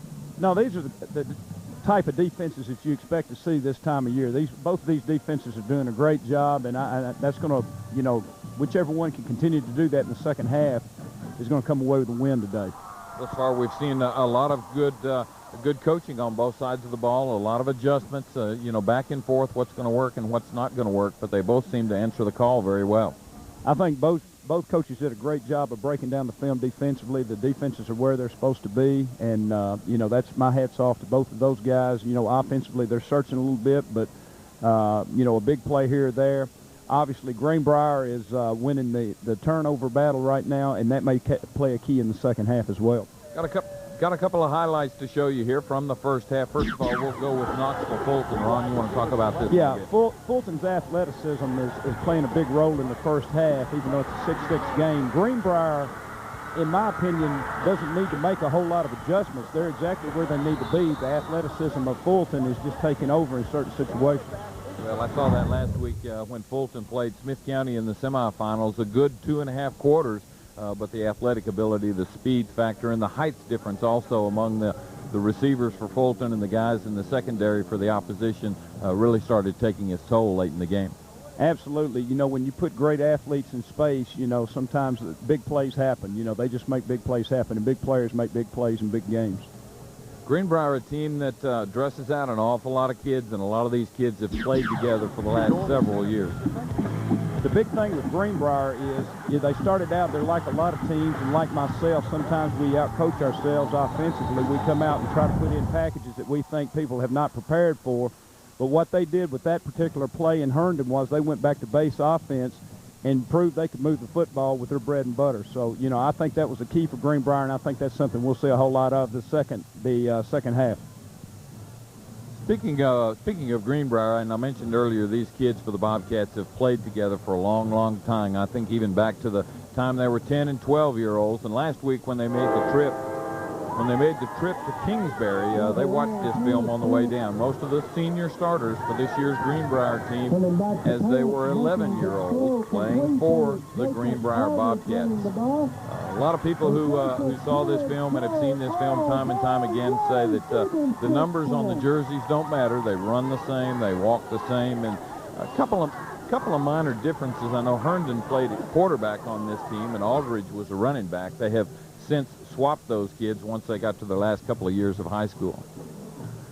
Nonetheless, a nice little trivial run there. One thing I wanted to talk about, Ron, was the uprights. We've noticed the kicking game being a little bit of a factor in both games yesterday and in this one also. Uprights a little closer together on this college field. Yeah, you have to adjust to the uprights. You also have to adjust to the different footing, you know, and our kickers always had a little bit of trouble with that. So that's something that, you know, the turf will change, and definitely the width of the uprights is a factor. Also, the turnover situation. One big play for Greenbrier earlier in the ball game, the fact that they recovered that fumble and ran it back quite so far. Well, Greenbrier is winning the turnover battle, as I said earlier, and turnovers will determine football games. You know, you've got to eliminate them if you're Fulton, and Greenbrier, you've got to finish off what you start when you get the turnovers. You've got to make them pay for the turnovers. Noticed in Mark's interview with Coach Williams as he was leaving the field, he talked about some adjustments that they were going to have to make at halftime. Any second guessing on your part in that regard? Well, again, I think they just need to make small tweaks. I thought they had a great defensive game plan. The thing that Fulton tried to establish the latter part of the second half, or the first half, was that they were going to come out and start running the football at them. So they're just going to have to tell their kids. Obviously, the kid missing the middle linebacker being out is a factor, but you know they're just going to have to get in there and make the plays. They're just going to have to slow down the running game. On the Fulton side of the ball, do they go to the air a little bit more than they did in the first half, you think? I think a key with Fulton is a lot like Boyd did last night against DCA in the first half. I think the quarterback is the one they're not accounting for as much as they are the other players. So I think a key is trying to get the quarterback involved in some runs when the receivers are covered downfield. You've seen an awful lot of Blue Cross Bowl here, but the weather here outstanding today. Greenbrier and Knoxville Fulton, the defending state champion, tied up at 6. We'll be back with a special halftime guest. This is the Play It Again Sports halftime show.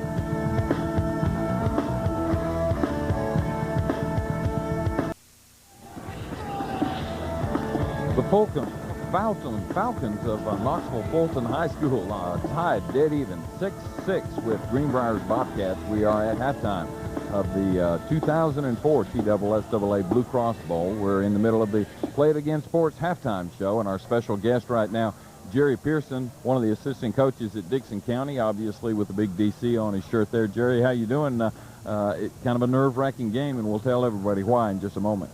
Well, it's very nerve-wracking, but I'm enjoying it. Beautiful day and a great crowd, and I'm really enjoying it, Murphy. We talked about a special connection here, and that's due to the fact that Jacob Aldridge, the quarterback at Greenbrier, just happens to be the grandson of Coach Pearson. And Jerry, I know you've got a lot of mixed emotions about that, but first of all, just how it feels to have your grandson out there playing. Well, I don't really know if I've felt what I'm going to feel later on tonight, but I've enjoyed. This has been a great year.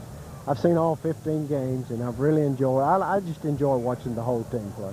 I know you were torn between that because you were the head coach at Dixon County last year, and obviously the same Friday nights you were coaching, the same Friday nights that Jacob was playing, and that made it awfully tough. And I'm guessing that probably had a little bit to do with your decision to step down as the head coach there at Dixon County. Well, it was the main reason that I made that decision, and I'm glad I did. I worried about it first, but I made the right decision. He's had his ups and downs this year, and certainly the injury to his elbow saw him having to be on the sideline a little bit during the season, but he's shown he's quite a competitor and got a lot of grit about him, and has played through that injury and come back and really done a good job. He went down ninth game against Marshall County, and a pretty bad dislocation, and I thought he was finished for the season, but he only missed one game, and he's got a special brace on he's playing with, and he overcame it. Doesn't seem to bother him a lot. There's also another special connection here, and that's due to the fact that Kirk Williams, the head coach at Greenbrier, his coach in high school was none other than Jerry Pearson. What kind of a player was Kirk, Jerry? Kirk played just like he coaches. He didn't make mistakes. He kept the team under control all the time. They didn't panic, very low key, and he was a great technician when he played. He did it right, and that's the way his players do it. Well, I know a lot of dads out there are always very concerned about who their high school football coach is going to be. I went through that last year and 2 or 3 years prior to that also, but I'm guessing from your point of view, having one of your former players be your grandson's coach, you probably couldn't have picked a better one there, could you? No, I'm just tickled to death that Jacob's playing with Kirk. I never wanted to coach Jacob. I think it would have been too much pressure on both of us, and I don't know of anyone I'd rather coach Jacob than Kirk Williams. We've heard Kurt talk about adjustments that need to be made at halftime. Is Greenbrier the kind of team that has had to make a lot of adjustments during the season and respond in the second half to turn things around a little bit? No, that's another thing. They're so organized in practice. They do a great job. They're fundamentally sound, and they won't make many adjustments. They'll play defense hard, and they'll try to control the ball offensively. Jerry, we appreciate your time. I know a lot of butterflies going through your stomach right now, but we wish you best for these next 24 minutes. Thank you a lot. I appreciate it, Murphy. All right. Greenbrier and Knoxville Fulton tied up at 6 at halftime here of the Play It Again Sports halftime show. A little because everyone's some weak ice on that. Hard to come back in. We're getting the cap, but we still got to come back over hill. I know those are the things I know we need to do as far as getting lined up and making plays. There's some tackles. Tell me what the heck is getting on these drive up The Play It Again Sports halftime report. We got a little color there from one of the members of the Greenbrier staff talking to their kids. And one thing I notice about Greenbrier, Ron, is the fact that they're very low-key. The coaches don't get real upset. They know what needs to be done. Their kids listen very well, and obviously they respond very well also. Hey, that's a true testimony to a good coaching staff. The kids know they're prepared. They know that what they've got to do, and they just got to finish the job. They know they're in the ball game. They've got some weapons to use, and they feel very confident. We saw just a few minutes ago a lot of these kids playing as 11 and 12-year-olds. They're running basically the same system that they ran then, and we're going to see some of the highlights here of the first 2 quarters of play. Well, first of all, this re-emphasizes what I was talking about. Just a great athleticism there. Greenbrier's all over it. Makes, and again here, they're where they're supposed to be. Just great athleticism, takes over in a couple of areas. I've noticed a lot of missed tackles on both sides of the line of scrimmage. Well, great players will make you miss tackles. Obviously, the kicking game has been a problem. Greenbrier's had some opportunities to be ahead, but the kicking game has done them in a little bit. Again, a great example of being where they're supposed to be, and a great example of a team going back to bread and butter with their key person. Well, Roger Herndon's showing why he was indeed the winner of the Mr. Football Award. It's very seldom we've seen thus far in the game that one Fulton Falcon has been able to bring him down. Yeah, that's exactly right. First half stats right here. You show that rushing is very, very close, just a couple of yards difference there, if that at all. Passing yardage obviously quite a bit different in favor of the Fulton Falcons. Time of possession awfully close. First downs a little bit better on the Fulton side too. But Ron, they've done a great job of bending but not breaking, kind of that old Dallas Cowboy thing of many, many years ago. Yeah, I still think they've got a great scheme. The big key there and the big stat is the turnovers. You know, Fulton's going to have to eliminate them, and Greenbrier's going to have to capitalize on them. 6-6 were deadlocked here at halftime of the 3A state championship game. Got a couple of great more games on the horizon, but still 2 good quarters here. We'll take it back up to the booth now. Murphy, Coach Adelot, thank you very much. We are getting set for half number 2. Greenbrier and Fulton tied up at 6, and they broke it down pretty well. Let's first start with Mark White with an interview of the Fulton sideline. Thanks, Willie. We've got Fulton coach Buck Codeney with us. Coach, a lot of adjustments probably made at halftime on both sides. The defense has really set the tone in the first half, but what do we have to do offensively to get more points on the board? Got to hold on to football. I mean, 4 turnovers, that's no you. You come to a state championship game, you can't do that with a good football team like we're facing, and turn the ball 4 times. We're lucky we're not behind. And a game like this, 6-6 at halftime, could very well come down to a field goal to win it. Both sides, the kicking game hasn't been that great in the first half. How much of that has to do with the turf, the size of the uprights, different from the high school field? Well, I think that's big. I mean, you know, the turf, I don't think the turf's a lot of factor, but I believe the goalposts are, and, you know, it's just a big game. All right, thanks a lot, Coach. Good luck second half. Thanks, Mark, and thanks to both coaches for being so accommodating, as all of them have been so far. 3 turnovers in the first half, of course, for the Fulton Falcons. And both teams, when you think about it, Pat, it breaks down to this. Each team scored 1. Each team had 2 other opportunities to score in the red zone and came up with nothing. Fulton turned it over on downs a couple of times, and Greenbrier missed field goals twice. That is a testament to 2 very, very well-coached defensive teams. And if you take a look right there, the forced fumble, the interception, you know, that's all big. I mean, that's what it comes down to, is teams, they bend a little bit, but once they get inside that 20 and it's red zone time, they clamp it up.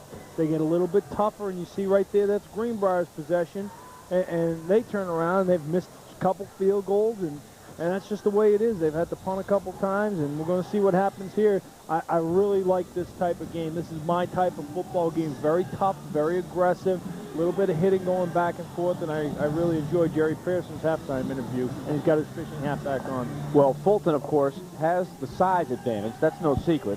Greenbrier has been up against bigger and stronger teams all year long. Do you worry about fatigue in the second half for Greenbrier? Well, you do, because what happens is when you got a big body leaning on you and leaning on you and leaning on you, eventually they wear you down. And sure enough, it could happen the second half. Greenbrier gets the ball first, and they really have to make something happen quick to kind of put Fulton back on their heels again. So Fulton will kick off in the second half. Remember, Greenbrier won the toss to start this game, and they chose to get the ball in the second half. And a good sign for the Bobcats right off the bat is Justin Pigg will go in there as one of the deep men. Now remember, they took his helmet away from him in the second quarter. I love that. That's because he got dinged up a little bit. They checked his neck, and so I guess during the halftime he passed all the tests, and he's back in there at least for the time being. And that's a credit to the Greenbrier staff for not taking a chance with one of their players. They know. This will be Kyle Herndon on the return. Roger Herndon's brother. He takes it across the field, and he gets slung down at the 24-yard line. And that's winners right there for the takedown. Very aggressive group, this Fulton defense. So the Bobcats will go to work to start half number 2. Jacob Aldridge, who has a dislocated elbow. You can see his left arm heavily taped. That is not his throwing arm, but he's been dealing with this for weeks. And this just shows you, I've seen a lot of stories in the first three games of guys that just did not want to have the surgery because it was their senior year. They had to keep playing. Do or die for these kids. Here's the reverse. Oh, nice. A couple of big hits there, stacking up. Cool. Justin Pigg, and he got hit hard in the first half, and they test him right off the bat in half number 2. Pigg had a big touchdown run in the semis last week. Mathis. Watch Mathis penetrate right away. Number 42 right here off the edge. Makes a nice play, and then the big fellas come in and make the tackles. So a gain of 1 on the play hard-earned yard there for Pig. Bobcats. And one play they had a lot of success with was that fullback dive. Here's Herndon. Here's the count with Herndon. And not much there. Now this Fulton defense has come out with a little bit of fire to them, and they're great. They're very good at penetrating and pushing. They're big and strong. We talked about it. We talked about how they push up the gut. And that time right there, you see the big fellas just get enough push, and Newman being a part of it. Josh Newman, one of the few seniors playing on that Fulton defense. He played in the game last year. He's got the championship ring. Right, he's not even a starter, but he plays a key role in giving those big fellas up front a break. So big 3rd and 9 coming up. Greenbrier in 3rd and long situations here. This is not their comfort zone. Aldridge on the straight drop. Quarterback fires it over the middle, and he had Pig, but a nice break up there. Coming up to tip it away Bishop was Elliott Bishop. And we talked about Bishop being Mr. All-Everything. And watch right here from the safety spot. He reads the crosser, and here he comes. Makes a nice play. Watch here. He's on the trail. He knows he cuts right underneath it and gets a piece of the football. He's lucky. Aldridge is lucky he didn't take it the other way. So Fulton is held on the first possession of the second half, and Roger Herndon is in punt formation. High snap. A great catch by Herndon and an end-over-end kick. Oh, and dangerous. Fielded by Bishop. He lost the handle for a moment, but a gutsy play to come up and field it before it bounces, because on this turf we've seen some crazy bounces. And that ball was going to go a long way down the field, I'm going to tell you, Willie. So a huge play there, because it's only a 23-yard punt. And look at where they are in the field. They're right at the 43-yard line. They got a short field to play with. It's always a good thing if you're an offensive coordinator. When you come out, you know you only got 43 yards to the end zone. But Herndon was able to avoid disaster by fielding the bad snap. So two little things that turned out to be big there. Herndon getting it off, and then Bishop coming up to field the line drive before it bounced. It saved a lot of yards. Bishop looks one way, throws the other. And a nice move on the outside by Bishop. Another nice move. He's to the 20. Elliott Bishop got it all done by himself. He went around 2 Bobcats. And Young makes a nice throw. Nice and easy. 1, 2, 3. Get it out to Bishop and let the athlete make some plays. 1, 2, 3. Sit, throw, stack route. Got it. Cut right there. Beat Aldridge. Then works up to the next level and forces Herndon to turn it back inside. Herndon really smart, knows he has to turn it back in where all the other green shirts are. And Bishop makes a nice run. Boy, great open field run by Bishop, who came over from Austin East, the rival school of Fulton, to play for the Falcons. I like the shift. I like the shift, and I like the gap right there. Fine runs right into a bunch of green shirts. This is a nice job by the Fulton offensive coaches. They said, okay, here's our adjustment. We'll line up with our 2 backs, Fine and Cobb, to one side. We'll make it look like we're spreading out to throw the football, and then we'll shift them back into the backfield. Maybe have that Greenbrier defense moving around where they can't get a set call. Nice job by Buck Coatney and his staff. 2nd and 7. This is where the defenses have played their best for both teams. Nice job. In the red zone. This is the 3rd trip for Fulton. They threw an interception in the end zone and lost it on downs. Right up the middle, Cobb driving forward to the 10. He'll be right at the first down marker. Let's see where they mark it. Well, exactly what they're doing. They're shifting so Greenbrier gets in a call and they can't get back out of the call, and it's a first down. This is what they're going to do. Expect more of this. So Greenbrier makes a call. They'll have to adjust. Now the Greenbrier coaches on the other sideline are going to have to think about it. Maybe they can't make one specific call. Jam Fine, 11 carries for 78 yards. Tyrone Cobb just had one of his better runs. He's had a fumble today, but 6 carries for 24 yards. Right, and one pounds it in there, and the other one takes it to the edge. 1st and goal, just inside the 10-yard line for the Falcons. Ish Young, the quarterback, goes on the sweep to Fine, finding some room. He's inside the 5, down to the 3. This is a really nice offensive drive by Fulton. They had the short field to start with. They made one nice pass. They've made a couple nice runs. They've shifted a little bit to put Greenbrier in a bind. Watch this. They're trying to take Fine to the edge. Here's the toss. Fine fields the cutback of his fullback. Stevens can't make the tackle, and Robertson scraps up at the end. And Daniel Prime saved the touchdown there. He was the only guy left between Fine in the end zone. So second and goal from the 3. They give it to Fine again, and he is in for the go-ahead score. Fulton retakes the lead. Reminiscent of that first drive where Fulton had success and scored at the end. A nice drive. Pass, a run, couple shifts, another run, couple shifts. Get down by the goal line and give it to Fine. Jam Fine's second touchdown of the afternoon makes it 12-6, and it looks like Fulton is going to go for 2. A fine drive. Well done. And no, they will go into kick formation here. Oh, you have to kick right here. There's absolutely no reason to go for 2. Ryan Ferguson, who missed his first attempt, will try it again. Snap is good. They're going to fake it.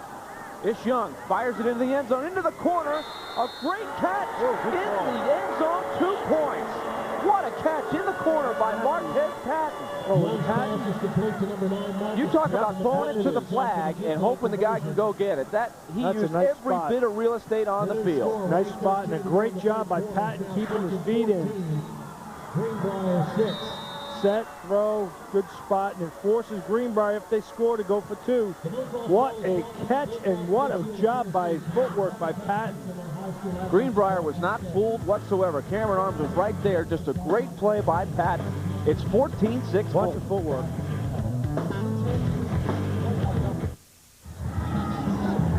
Fulton, the 5-play, 44-yard drive. Using up 2 minutes and 10 seconds. A Jam Fine 3-yard touchdown run. See there, Cobb and Hamilton, those 2 guys getting ready to get back on the field and make some magic defensively. Fulton. I mean, those 2 guys are stout, very stout, shutting down that Greenbrier running attack. The Greenbrier is at a critical point here. Yeah. They failed to do much on their first possession. Then Fulton comes right down the field on them. Greenbrier looks like they're bending a little bit here. They need to dig down deep here for the second win. We talked about it just in this little break we have. We said, hey, look, if Coach Williams right there has any magic, any special plays, he needs to get ready to pull them out. Here's the boot. Herndon's going to take it at the 10. Herndon angles, looks for room. Great cut to the outside and a beautiful tackle there. Nice tackle by number 25, Dennis Freeney. He saved a big gainer as Herndon looked like he was breaking into daylight. A nice job. He got 24 yards as it was. One thing I love is that Fulton uses a lot of their freshmen and sophomores on all their special teams. And right here is another sophomore making a play. Getting down low, good job. He uses these freshmen and sophomores not just to give them experience, but to give them confidence that he can put them in a big game like a championship. For the Bobcats, we'll start at the 34. They'll go right to Herndon. Herndon on the seam, tries to turn the corner. Gets a few yards, but they have really done a good job, Fulton has, of adjusting to that play. That's the bread and butter play that they were having trouble stopping in the first half. Defensively, you're seeing the linebackers, Winters, Cobb, Fine, all those guys starting to make plays. Ash is involved. These guys here are making plays. The linebackers are doing a better job of reading what's going on in the backfield of Greenbrier. They're letting them run their play action and all this stuff in cross direction. They're very disciplined. They've disciplined down and started to make a bunch of plays and a bunch of tackles for short gains. 2nd and 7. Aldridge on a straight drop. Under big pressure, throws down the field and just over the head of his intended target. I'm telling you what, Justin Aldridge took a shot. Right, and Tucker, the receiver, couldn't make the catch just outside. Watch the pressure again up front. Right up the gut, number 21, Winters, one of the linebackers, blitzing. Nice read. Chris Tucker did everything he could to try to pull it in, but the throw was just a little bit off target because of the pressure. And here's 3rd down. Does Greenbrier have a response for this Fulton defense?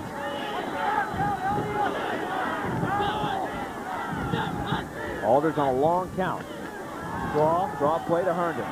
First look at this play, and the Falcons are going to run him down. Great speed by the defense.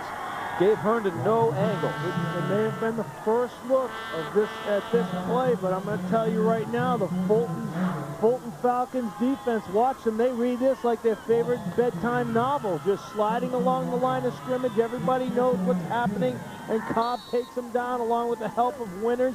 Look at them. Hey, this Falcon defense, they're no slouch. We talk so much about the Greenbrier defense, but the Falcon defense has been equally as impressive. They're shutting down Herndon now that we talked about the 100-yard rusher. They've only had one. They're looking to shut them down again. Herndon gets the bounce this time. And Herndon gets it away down to the 30-yard line, so Fulton will take over, leading by 8 after the 35-yard punt. 14-6, Falcons on top. Congratulations to all Northern and Middle Tennessee TSSAA Blue Cross Bowl participants. We are proud of you and all of your achievements. This message brought to you by Volunteer State Community College, 615-741-3215. Morning, Jack. Morning, Barbara. Good holiday spirit. Oh, morning, Jack. Good holiday spirit. Good holiday spirit. Good holiday spirit. Huh? Huh? Huh? Too much holiday spirit, Phil. Get a free reindeer ball with any large combo at Jack in the Box. It's just the right amount of holiday spirit.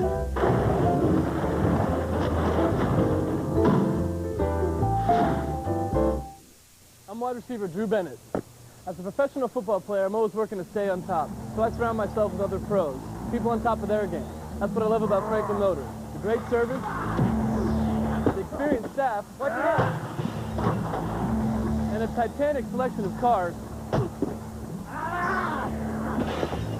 Come check out Franklin Motors for yourself. Your car is waiting for you at Franklin Motor Company, 3823 Dickerson Road in Madison. Here we go. I wanted popcorn chicken. I wanted crispy strips. I wanted original recipe.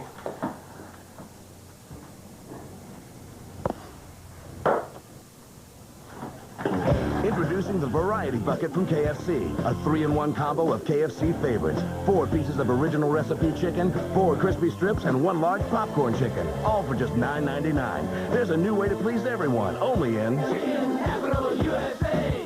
Greenbrier Dental Excellence wants to congratulate Greenbrier High School on a fantastic season. At Greenbrier Dental Excellence, you can receive a complimentary teeth whitening, a $65 value for free with your first exam. Call 643-0038 for your appointment today.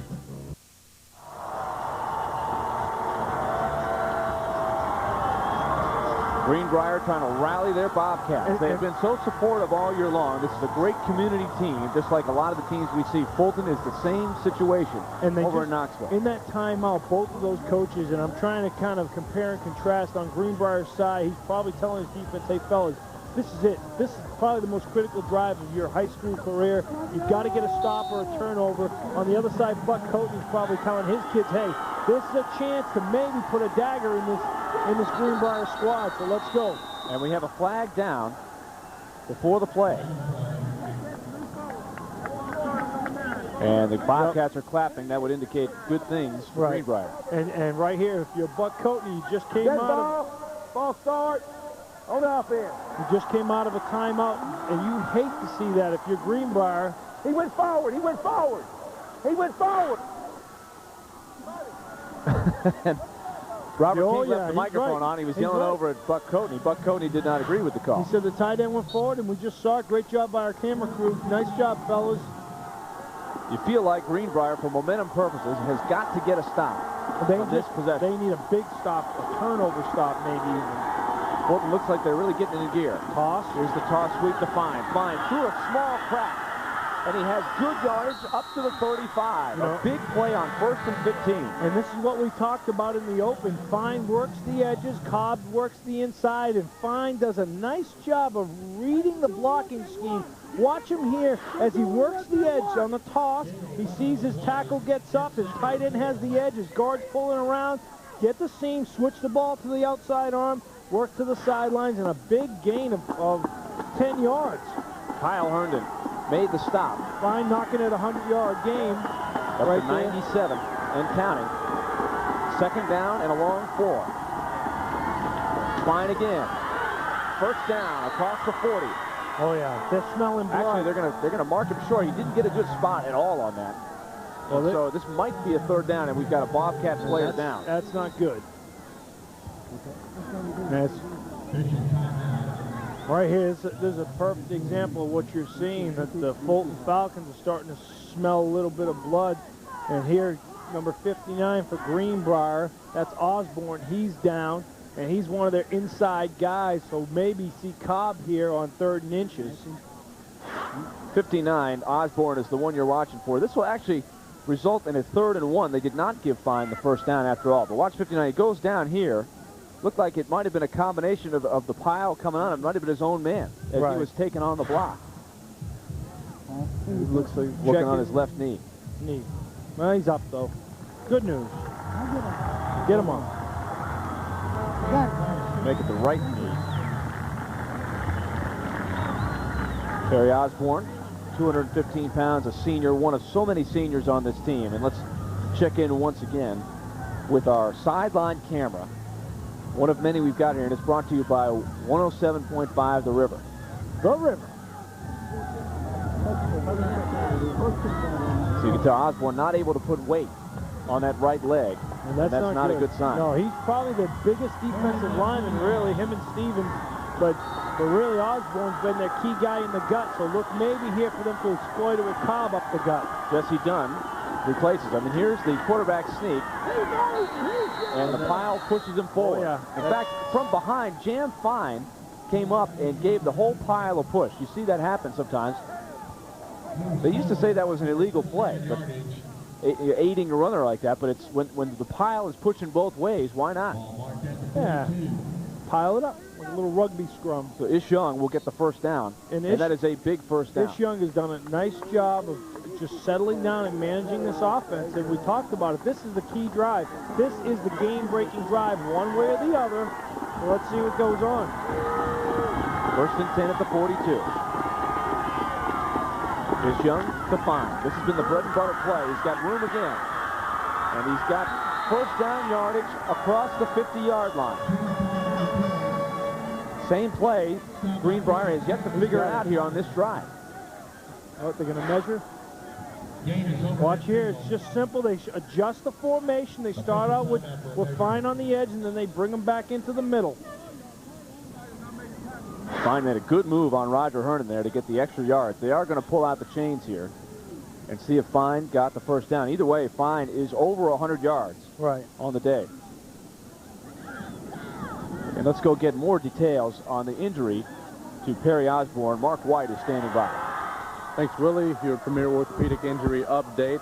Looks like defensive lineman Perry Osborne. They're working on that right ankle right now. He pointed, said it twisted. It looked like it twisted to the inside.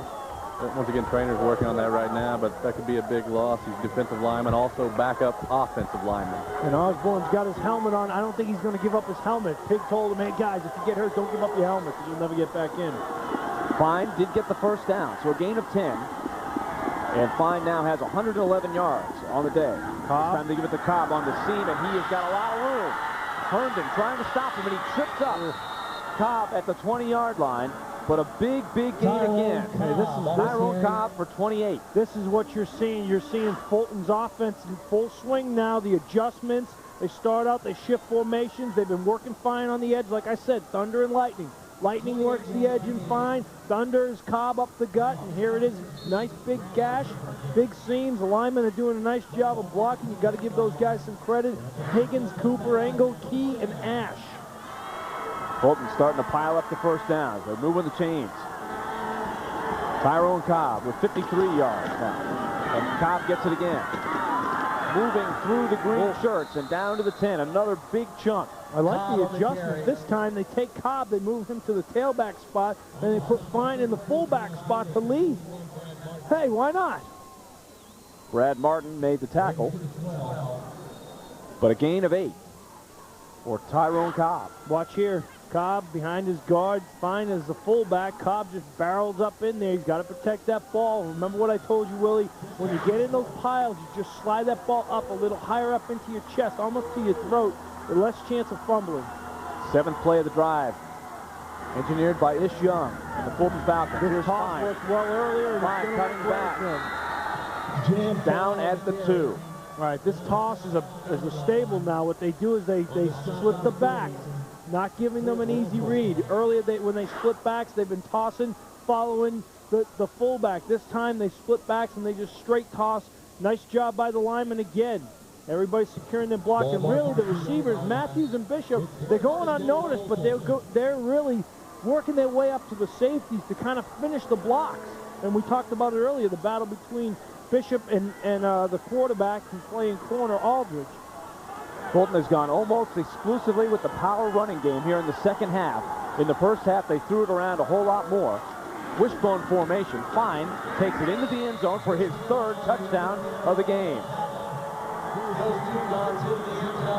So Jam Fine has been the star for Fulton. He has taken the load here in the second half and pushed this lead out to 20-6.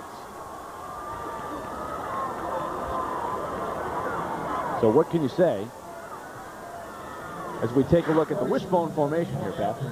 Nice look right here. They fake the dive, give it to Fine, he follows his blockers. Nice lead block there by Dennis Rogan, who was also in the backfield in the wishbone. Ferguson for the extra point. And this one is no good. We still have not had a successful kick this afternoon. And so that keeps Greenbrier within 2 scores. Yeah, we've had a successful 2-point conversion, but not a successful kick. So it's 20-6 with 3 minutes to go in the third quarter. Fulton has come out of the locker room, the fresher team, and it looks like they have just gone with the smash mouth. Right. Remember, in the first half, they were running screens, throwing it outside. They've simplified things, I think, and just gone with brute strength. They've adjusted. The one thing they did is they went into halftime. They said, okay, Greenbrier is a team that needs to call their defenses and stunt and use gaps to kind of slow us down. Now we'll turn around and we'll adjust our formations. We'll show them one formation. They'll call a defense to that formation. We'll shift into something different, and they can't adjust to it because they don't have enough time. Fulton will kick it off. I really like the kickoff coverage team of Fulton. I mean, the young guys just run down like a bunch of madmen. There is Dennis Freeney, who made that good tackle on the kickoff return last time. He'll boot it with the toe. And Herndon will be back to receive it again. Greenbrier needs a big play somewhere to get right back into this game. They got knocked to the deck in the first quarter, then bounced right back to tie it. Had a chance to take the lead in the first half after a couple of turnovers, but couldn't cash in. Here's Herndon around the edge and wrestled down. Young guys got him again. This time it's Cobb. Nope, not Cobb. 24. Dennis Rogan on the tackle, another sophomore, one of those young guys you're talking about. Fulton starts 7 sophomores on defense, a 17-yard return. So think about this. The teams that have won so far, DCA, much like Greenbrier, a senior-laden team. Right. Last night, the 2 teams that played in the 2A game, Huntington and Alcoa, very young teams. Alcoa has almost everybody back. Fulton will have almost everybody back next year as well. Greenbrier, much like DCA, a lot of seniors. Up the middle, the fullback Dill. Play worked earlier. About 4 or 5 yards on first down. It's worked earlier as a nice offset. And sure enough, it does again. You know, one thing, in last night's game, the sophomore for Huntington is a super soft. I'll tell you right now, he might be the best sophomore I've seen so far this season. Last night, if you missed it, DCA was down 24-7 at the half, came all the way back and won in overtime. And in the second game, Huntington was down 13-0 and 20-6, then went ahead 34 or 41-26 before Alcoa came back and won 52-41 in an epic. It was amazing. It was 34-26 at the half of that game. It was a great one. It was a shootout. And there you see number 59, Osborne, on the sideline. I think he might be done for the day. When the ice pack goes on. But they still let him keep his helmet. Maybe they figured he couldn't get out on the field. And here's a huge 3rd down and 4 coming up for Greenbrier. I got enough. They might have his shoe. You know what? They probably took his shoe. Empty backfield. Aldridge will send Pig in motion. Aldridge rolling. Oh, nice rolling. Looking for Pig, and Pig cannot come up with it. Good coverage on the play. This Falcon Bishop defense, was out there. The Falcon defense has come out and made a stand. I'm going to tell you, Willie, these guys here are very good. They've stood up, they've locked up and shut them down. Getting off the field on 3rd down is big, and Greenbrier is just 1 of 8 on 3rd down conversion. So Fulton has done a great job in that situation, and Herndon will have to punt it away again. Time ticking away in the 3rd quarter. Greenbrier 2 scores behind.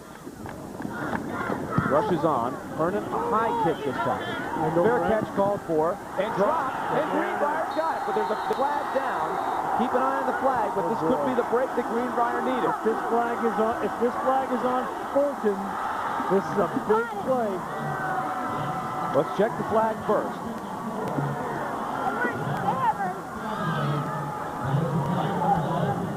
Oh! Holding on Greenbrier is the indication. Now they're going to change it. Robert King pointed the wrong way and put everybody in Greenbrier into a panic attack for about 2 seconds. So Elliot Bishop called for the fair catch. Pat, I'm trying to figure out where the sun was, if that might have been a factor, but he just missed it. It was a different kick, and you know what? We had a hold on White during the return. That field is declined. First down. Discretion may have been the better part. Leave that ball alone. So right here, Dale Critzel was the right man in the right spot, the center. Greenbrier must, I'm going to say it here, they must score. If they don't, this game is over. So let's see if this puts some energy back into Greenbrier. That's the 4th turnover of the game for Fulton. Aldridge throwing it on first down. He's got Herndon over the middle. That's Kyle Herndon now. Kyle Herndon makes a great catch for first down yardage at the 12-yard line. Nice route, little slant route, right in between the corner and the safety. Aldridge does a nice job setting up and just coming right down to him. A one-man route, basically, just over the linebackers and just outside of the cornerback's reach. What a great catch by Kyle Herndon. DeMarcus Matthews is the injured player. It's either a foot or an ankle, it looks like. He was on the coverage, and he was blanketing Herndon. Let's credit Aldridge for putting a bullet right on the money there. Chip off the old block. Herndon looking kind of like his brother, big-time player. Boy, how many times do you see it, Pat, in football, where you get a big turnover and then you go for the dagger on the first down play right after? I'm a firm believer as a coach. That's rule number 1 for me. If we get a turnover right away, we're going vertical. Guaranteed. Marcus Matthews able to hustle off the field under his own power, so I wouldn't doubt that he'd be back in. It looked like a cramp. They were kind of pulling his calf to him, so it's usually a sign of a cramp in the calf. You could see the energy wilting on the Greenbrier sideline, but they've got new life now with a chance. And I told you, 1st and 10 at the 12-yard line. They need to score. Fulton stacks the line. Here's Herndon looking for room. Not much. Drives forward, though, and gets to about the 8. There was nothing there originally, but Herndon was not going to be denied. He got about 4 on the play, and it was all him. You know what we haven't seen, Willie, and you can tell me if I'm wrong, but I haven't seen Aldridge run the football yet today. And that's something that he's done very effectively. Just one attempt. 2nd and 8 after the gain of 4. Greenbrier can pick up a first down. I formation. Just outside the 2. First time they've been in the eye. Aldridge gives to Herndon straight ahead. Herndon tripped up. What a good play. tackle underneath by the defensive end, John Burnett. He got it in low and got the ankles. He's made a couple big plays from that edge spot. Nice job by Burnett. And the time will tick away and end the 3rd quarter. So Greenbrier has a big 3rd down to start the 4th quarter. They trail 20-6.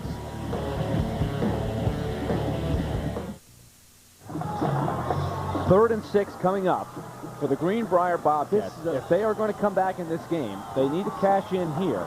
Good call. And they need a touchdown and not a field goal. They've missed 2 field goals at this point in the game. And a field goal doesn't do them a whole lot of good as it is because they are not a quick strike offense. This is their opportunity to cash in on a turnover by Fulton. They're a wing T team. They're a methodical offense, and it's critical that they score on this drive. Let's go quickly to Mark White. A quick Premier orthopedic injury update. DeMarcus Matthews, the injured player for Fulton, back out on the field.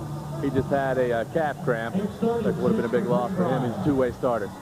And a returning starter, one of only 4 on this team. It's an important guy. They go to Herndon. Herndon looking for room. Gets outside, trying to use his feet, and he's wrestled down. Did he get the face mask? It was very close. They slung him down.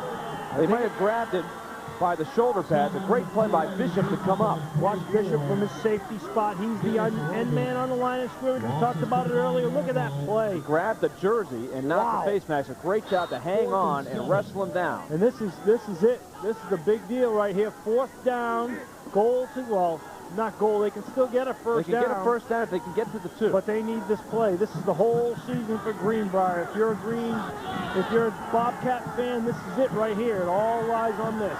Let's see what Kirk Williams and his staff comes up with for the play call here. Aldridge goes to work, rolls, looks, throws back. Herndon on a screen, has blockers, looking, and he'll come up short. Fulton does a great job of reading the play. They never lost sight of Herndon, and they came up and stopped it. And this is what's happened to them today. They've been down here 3 times and haven't converted anything.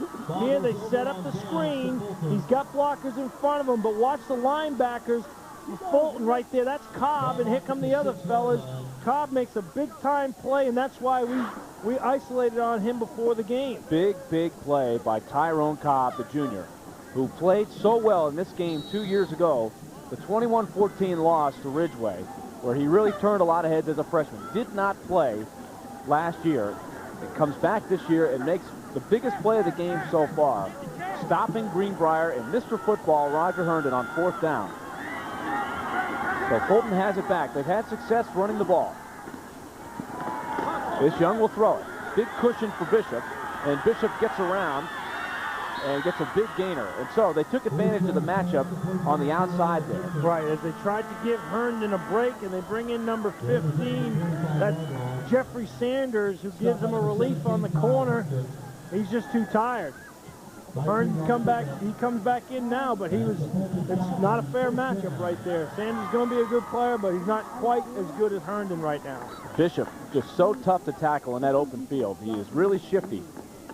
They have some very good athletes on Fulton's sideline. So big first down there for Fulton. The shift. I like it. I really like what Buck Coatney's done. Fulton trying to take this thing home. Fine, cuts back. Cuts again. And he's into the open field. Jam Fine down the sideline for a huge gain. He's out of bounds at the 31. Wow. That could be the proverbial dagger right there. Roger Herndon ran him out. Watch this right here. Here it comes. Jam Fine finds a hole, and he's gone. Look at this. He knows Roger Herndon. Nice speed by Roger Herndon. He's tired, but still makes a nice play, saving a touchdown. We've said that 3 times tonight. Jam Fine has really started to pile up the yards. Now 184 and 3 touchdowns. He is on his way to MVP consideration. Now they give to Cobb, the other man in the 1-2 punch. The Thunder and the Thunder and Lightning, as Pat pointed out, the mix between the quick Fine and the powerful Cobb. Right, Cobb, he barrels it up in there, and you expected to see Cobb get it that time because Fine was so tired from running that big long run he just had. So now Fulton has piled up 272 yards on the ground. That has been the key stat. Slowly but surely, they've started to be able to win the battle up front. 2nd and 7 after Cobb gets 3. Cobb again. Breaks the tackle, bounces outside. He's heading for the end zone, and Herndon knocks him out of bounds right at the 1. Oh, how about the 6-inch line? Herndon saves the touchdown, but Cobb again is able to get it close. 27 more. Watch Cobb, Tyrone. the big bully right here, comes up the gut, bounces off his own guy, bounces, and a great block by the receiver. Wow, nice block, and I think it was Bishop again coming down on the safety. Well, the playmakers have all done well for this Fulton team, and it looks like they've just got too many weapons for this Bobcat team. Bishop, Fine, and Cobb have all played well, especially in the second half. From the half-yard line, Young to Fine. His 4th touchdown of the game. And there's your MVP. The senior Jam Fine has gotten it done. 3 touchdowns in the second half alone, 4 for the game, and he has 185 yards on the ground today. Wow, and Fulton takes command. Complete control of this game. They came out the second half. They clamped it down defensively. Offensively, they knew what their bread and butter was, the running game. They'll go for 2 here to try to make it a 28-6 game. Fulton trying to go up by 22. Young flips it, flag down. And they may get another shot here. No, I think this is going to be offensive pass interference, as it looked like he ran a little whirl route where the receiver comes in and then breaks back out, and I think he might have pushed off. He was looking for DeMarcus Matthews. Let's see. Or it could be holding on the defense. No, it's going to be, I think it's going to be on the offense. Yep. And sure enough, good eye by Pat. And Matthews will get called for the penalty, so that will mean it'll be the field goal, no the goal will be no good. So it's 26-6 with 9:46 to go. So when Kirk Williams looks back on this game, if they are not to come back, it was declined. Points no good. Greenbrier will be thinking for a while about the turnovers that gave them opportunities to score, which they could not cash in. 26-6 Fulton.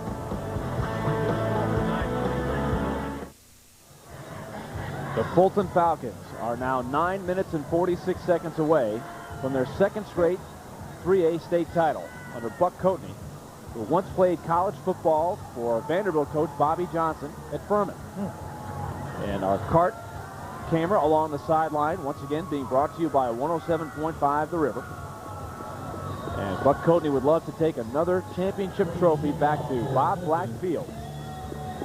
Named after assistant coach Bob Black. And let's go down to Mark White.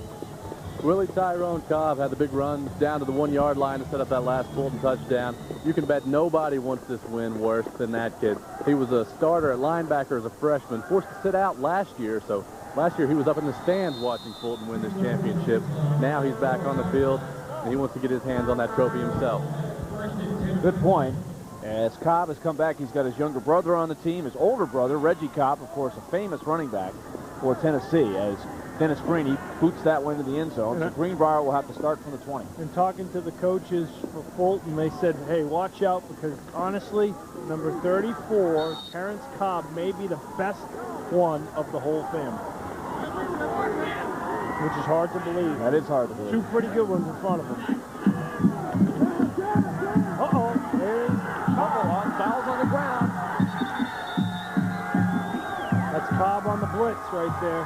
And Fulton has it again. What a tiny field now, and another Greenbrier player is down. Number 74 for Greenbrier, that's Stratton down.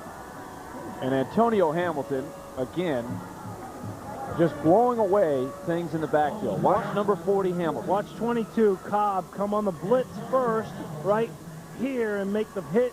And then Hamilton sees the ball and seizes the moment. He knocks his own man out of the way. That's James right. Higgins had a beat on it as well, and Hamilton just ferociously picked it up.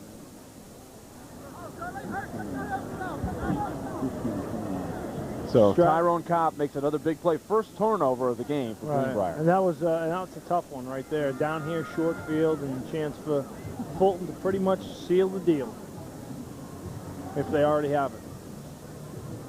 And you got to give Coach Williams and the Greenbrier Bobcats a ton of credit. What a great season. I mean, really, very impressive. Like I said, just hard-working group.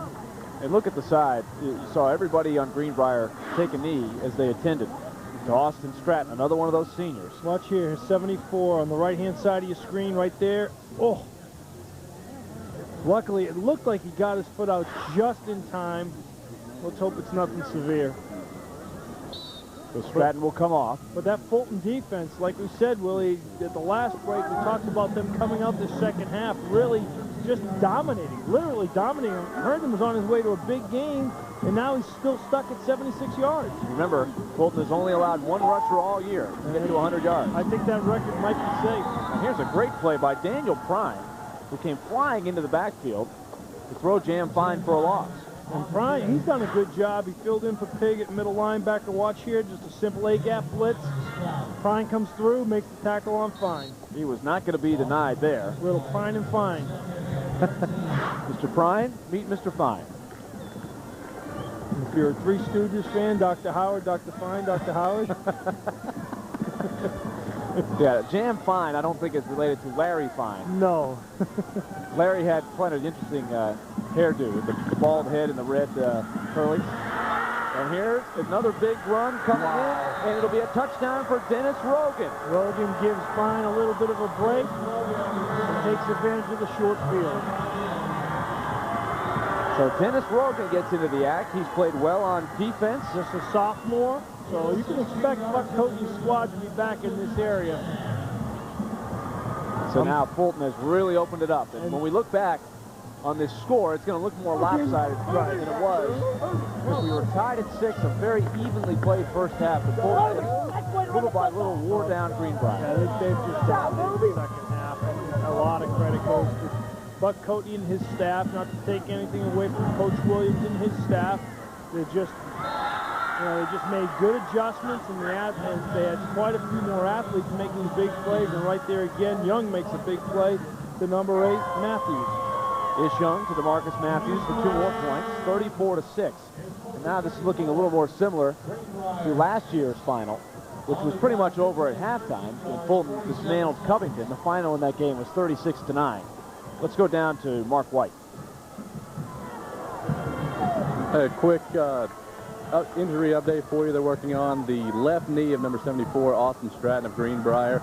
He already had a brace on that knee, so they took that off, and they're working on the knee now, about to put some ice on. Doesn't look like he's going to return. Thanks, Mark. So Fulton will kick it off. Looking ahead, 2 more big games coming your way for Murfreesboro. The 4A state title game may be the most anticipated of any of the 5 games. A pair of undefeateds. Maryville, who has won this championship a number of times, didn't get here last year. A lot of people were surprised at that. They had won the previous 2. They're looking for their 3rd in the last 4 years. They will take on undefeated Memphis Melrose. So East versus West in what should be a great, great game. Right. It really, those 2 teams, like you said, both undefeated, look for a big-time battle. Herndon's going to try to bring it out on the 1.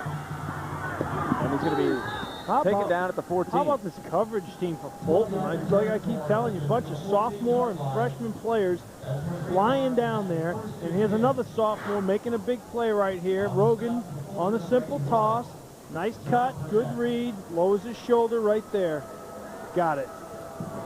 And it finishes up with Young to Matthews on the 2-point conversion. Little stick route, sits down in the zone. Nice catch, nice throw, 2 points.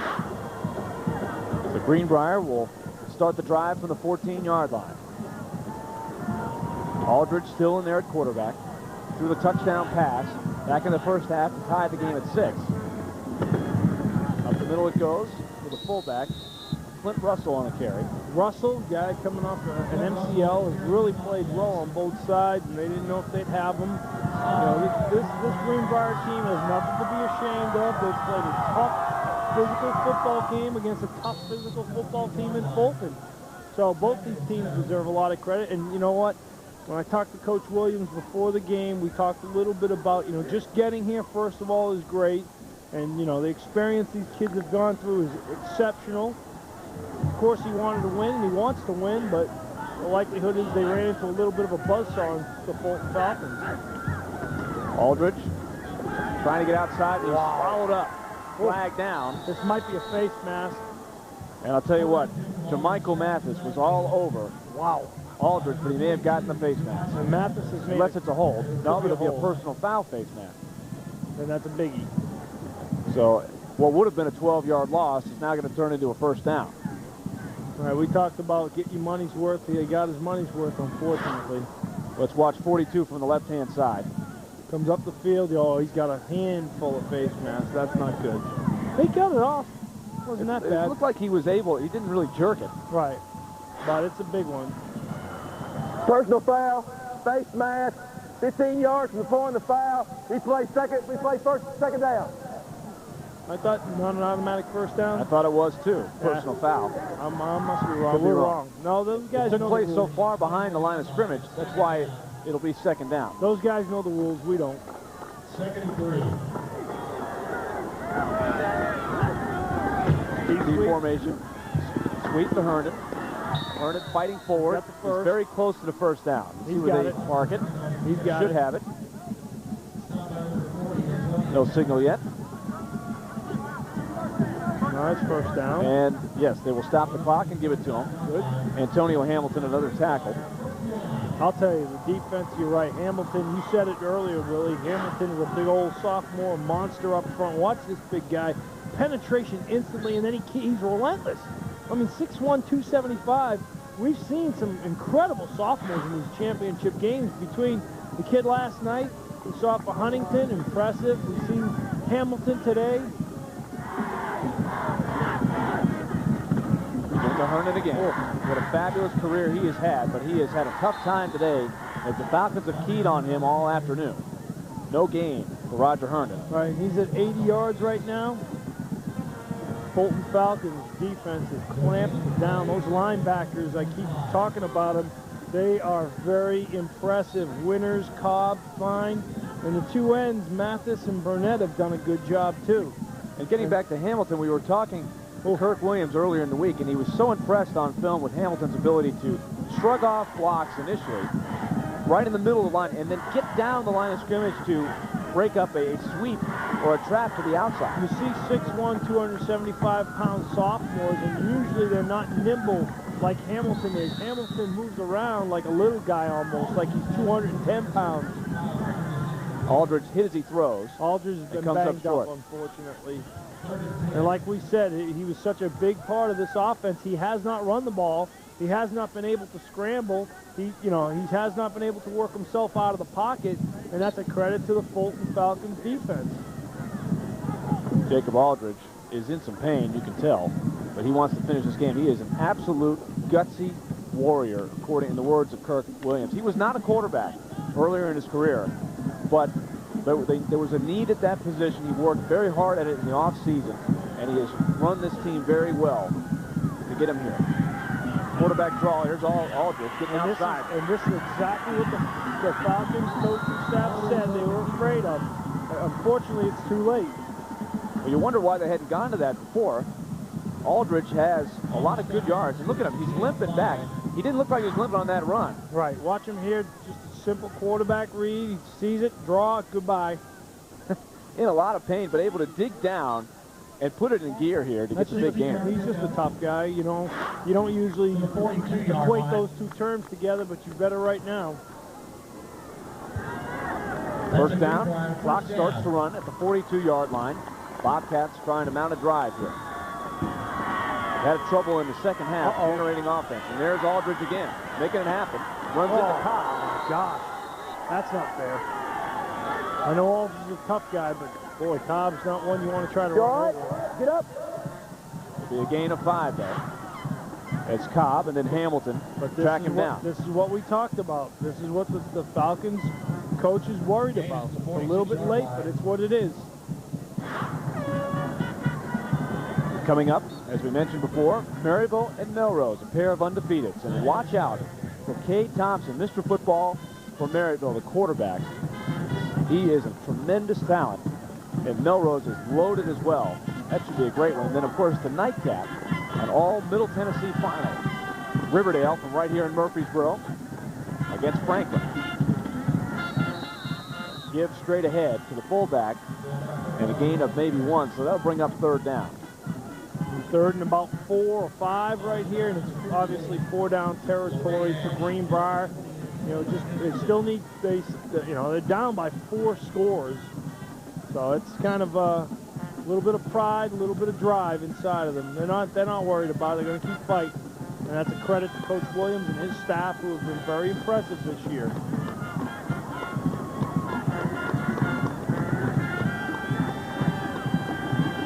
Fake it to Hunt. Right up the middle comes the blitz. Aldridge gets out of the way. Great shiftiness.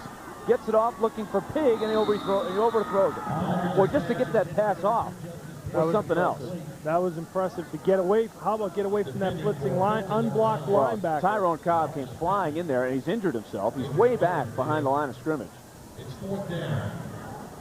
Not sure what happened to Cobb. Aldridge sidestepped it. Is that Cobb or is that, I can't, yeah, it is Cobb. It is Cobb. Coming up the gut on the same blitz they ran a couple times. He might have just lost his wind. Trainer's checking on him right now. Doing the old Pillsbury Doughboy test. You ever see that? They do the Pillsbury. See if he's ticklish. Watch him just come right up the gut. Simple. It's an A-gap blitz right up the gut. And down he goes. He just kind of fell down hard as Aldridge. And he's walking off on his own. Could be a rib. Should be fine. Could be a rib or could be just the air lost out of him. The scary thing for all the teams at the 4A level watching this game is that so many of these Falcons are back. He's a junior. There's 7 sophomores. Hamilton is a sophomore. Yeah, at that nose tackle position. And don't forget what the coaches said. Watch out for the freshman Cobb. Sure. They're loaded. Yeah, they'll be back. They'll be in the hunt next year. You'll see. They've already won. They're closing in on their 2nd straight. And meanwhile, on the other side, what a great year for the Bobcats. They're not going to win this thing, but what a Roger great Herndon story. Yeah. is going to wind up his career today. I don't know what level, if any, of college football he is going to play, but as we've talked about, what a classy guy, coach's dream, and what a tremendous high school career he has had. I am so proud of these guys. We'll snap it to Herndon, and again, there's 10 white shirts just running right at Herndon before every play. Flag is down. This is, I believe, going to be on Greenbrier here. That was a 4th down play. Let's check the flag. All right, and I think Fulton will decline and take over the football and just grind it out and finish off this game, state champions. There's no penalty on the play. Ball goes over. So they pick up the flag, and Fulton will take it. But again, getting back to Greenbrier, just a gutsy squad, tough kids. And I see them, Coach Williams letting some of the younger guys get in the game, get some younger guys some experience. We'll come back for the final 4:22. Fulton closing in on their 2nd straight championship. Looks like a mash unit on the sidelines, huh? Dejected group of Bobcats who have given their heart today, but Fulton just too much for them this afternoon. New quarterback in the game for the Falcons. It is backup Jaron Troutman, who started a bunch of games. Rogan goes straight ahead for 10 yards. How about this group of Falcons seniors? Over the last 4 years, 39-4 record with their 3rd title appearance right here. And Fulton had never won a state title in any sport until they won it last year against Covington. Now they'll get their 2nd in a row. This is their 4th state championship appearance in football. Of course, we mentioned a number of times today they lost 2 years ago in a very good game to Memphis Ridgeway. The Roadrunners took them 21-14. The only other title appearance they had was in 1974, where they lost a really tough game by 1 point to the Father Ryan Fighting Irish. Here's Rogan. Swallowed up short of the 1st down on 2nd and short.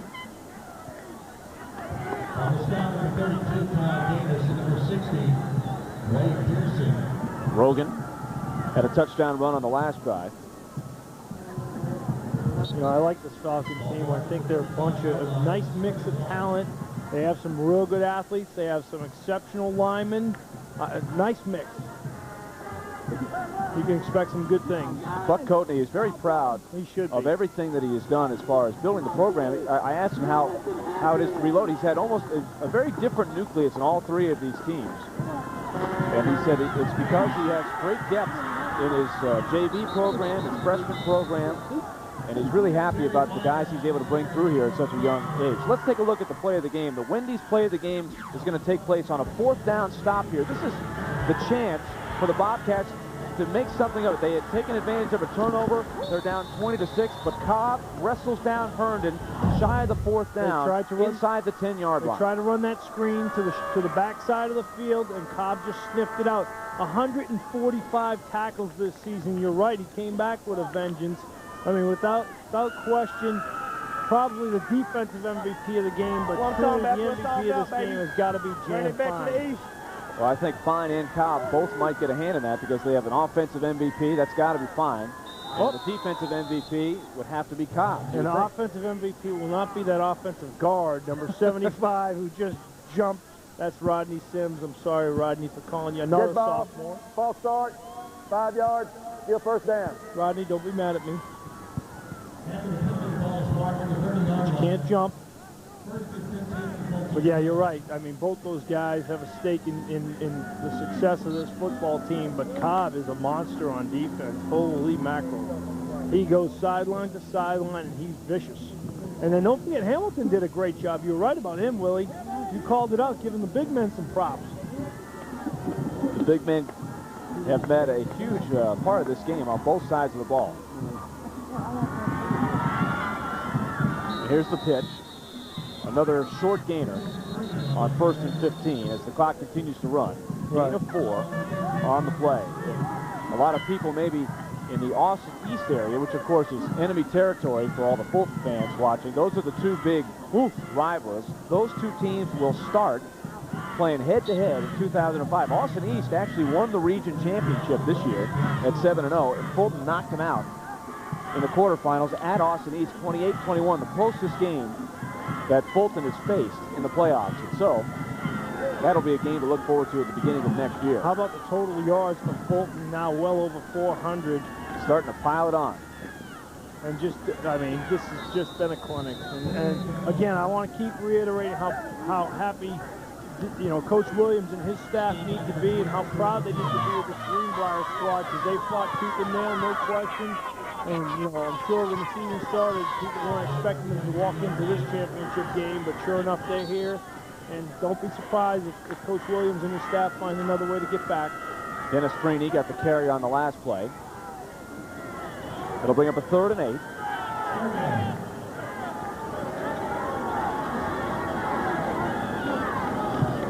8. Fulton trying to run out the clock. Quarterback on the keeper, and this is Charles Davison getting a chance to make a carry. Charles Davison is a senior on this team, getting a chance to run a few plays at quarterback here, and that's a nice touch by Buck Cody in his last game, letting the 3rd-string quarterback get in there.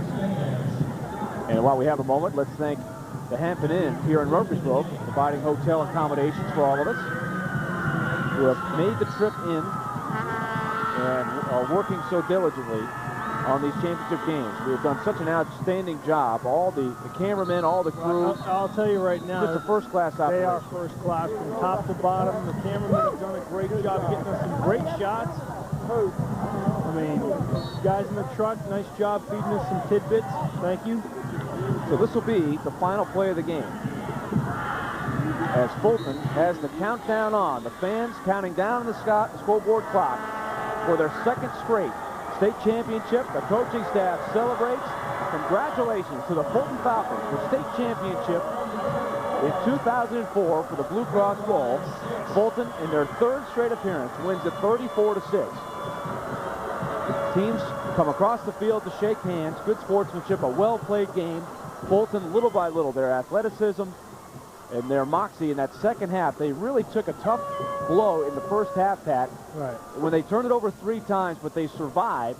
And when they got into the second half tied, they really put it in gear, and they were just flat out the better team today. Yeah, I mean, they just dominated the second half. Defensively, they shut down completely Roger Herndon and the rest of that Greenbrier offense. Offensively, I love the adjustments. I mean, the adjustments with formation and shifting back to not give that Greenbrier defense a chance to get off. Let's go down to Mark White, who's standing by with the winning coach. That's right, we got Coach Buck Codney here. Coach, last year, your school, you won the first ever title for the school. Now, back-to-back. What a great feeling that must be. Oh, well, I can't say enough about our team. I mean, start out 2-2, and let me say this, Coach Black's been 40 years. This is the best job I believe he's ever done. You know, we take our offensive line, and I know we were over 200 yards rushing, maybe 34 points against a great team. I mean, it's a great job by our kids, and look at our fans, man. It's a great day. It's amazing. This is supposed to be a rebuilding year, right? It is, and, you know, I hope we rebuild next year also. What about the play of your seniors? 39-4 over their career here. I didn't hear you. Your seniors, 39-4 is the record they're walking out with. That's a pretty good record. I didn't know that. And, you know, you got Marcus Patton and Jam Fine, guys like that, boys. I mean, I take those guys every day. And then you've got a lot of talent returning as well. A lot of the young kids, guys like Cobb coming back. Yeah, we've got, you know, we lose 6 players this year. And, you know, this is a great team. I mean, they've worked hard to be where they're at. And, you know, take your hats off to Greenbrier. You know, they did a great job to get here also. All right, thanks a lot, Coach. Congratulations. Coach Buck Codney. Mark, thanks a lot. Bob Black, the assistant coach, who the field is named after. How many assistant coaches have a field named after? Buck Codney spreading all the credit around. Fulton is the 3A champ.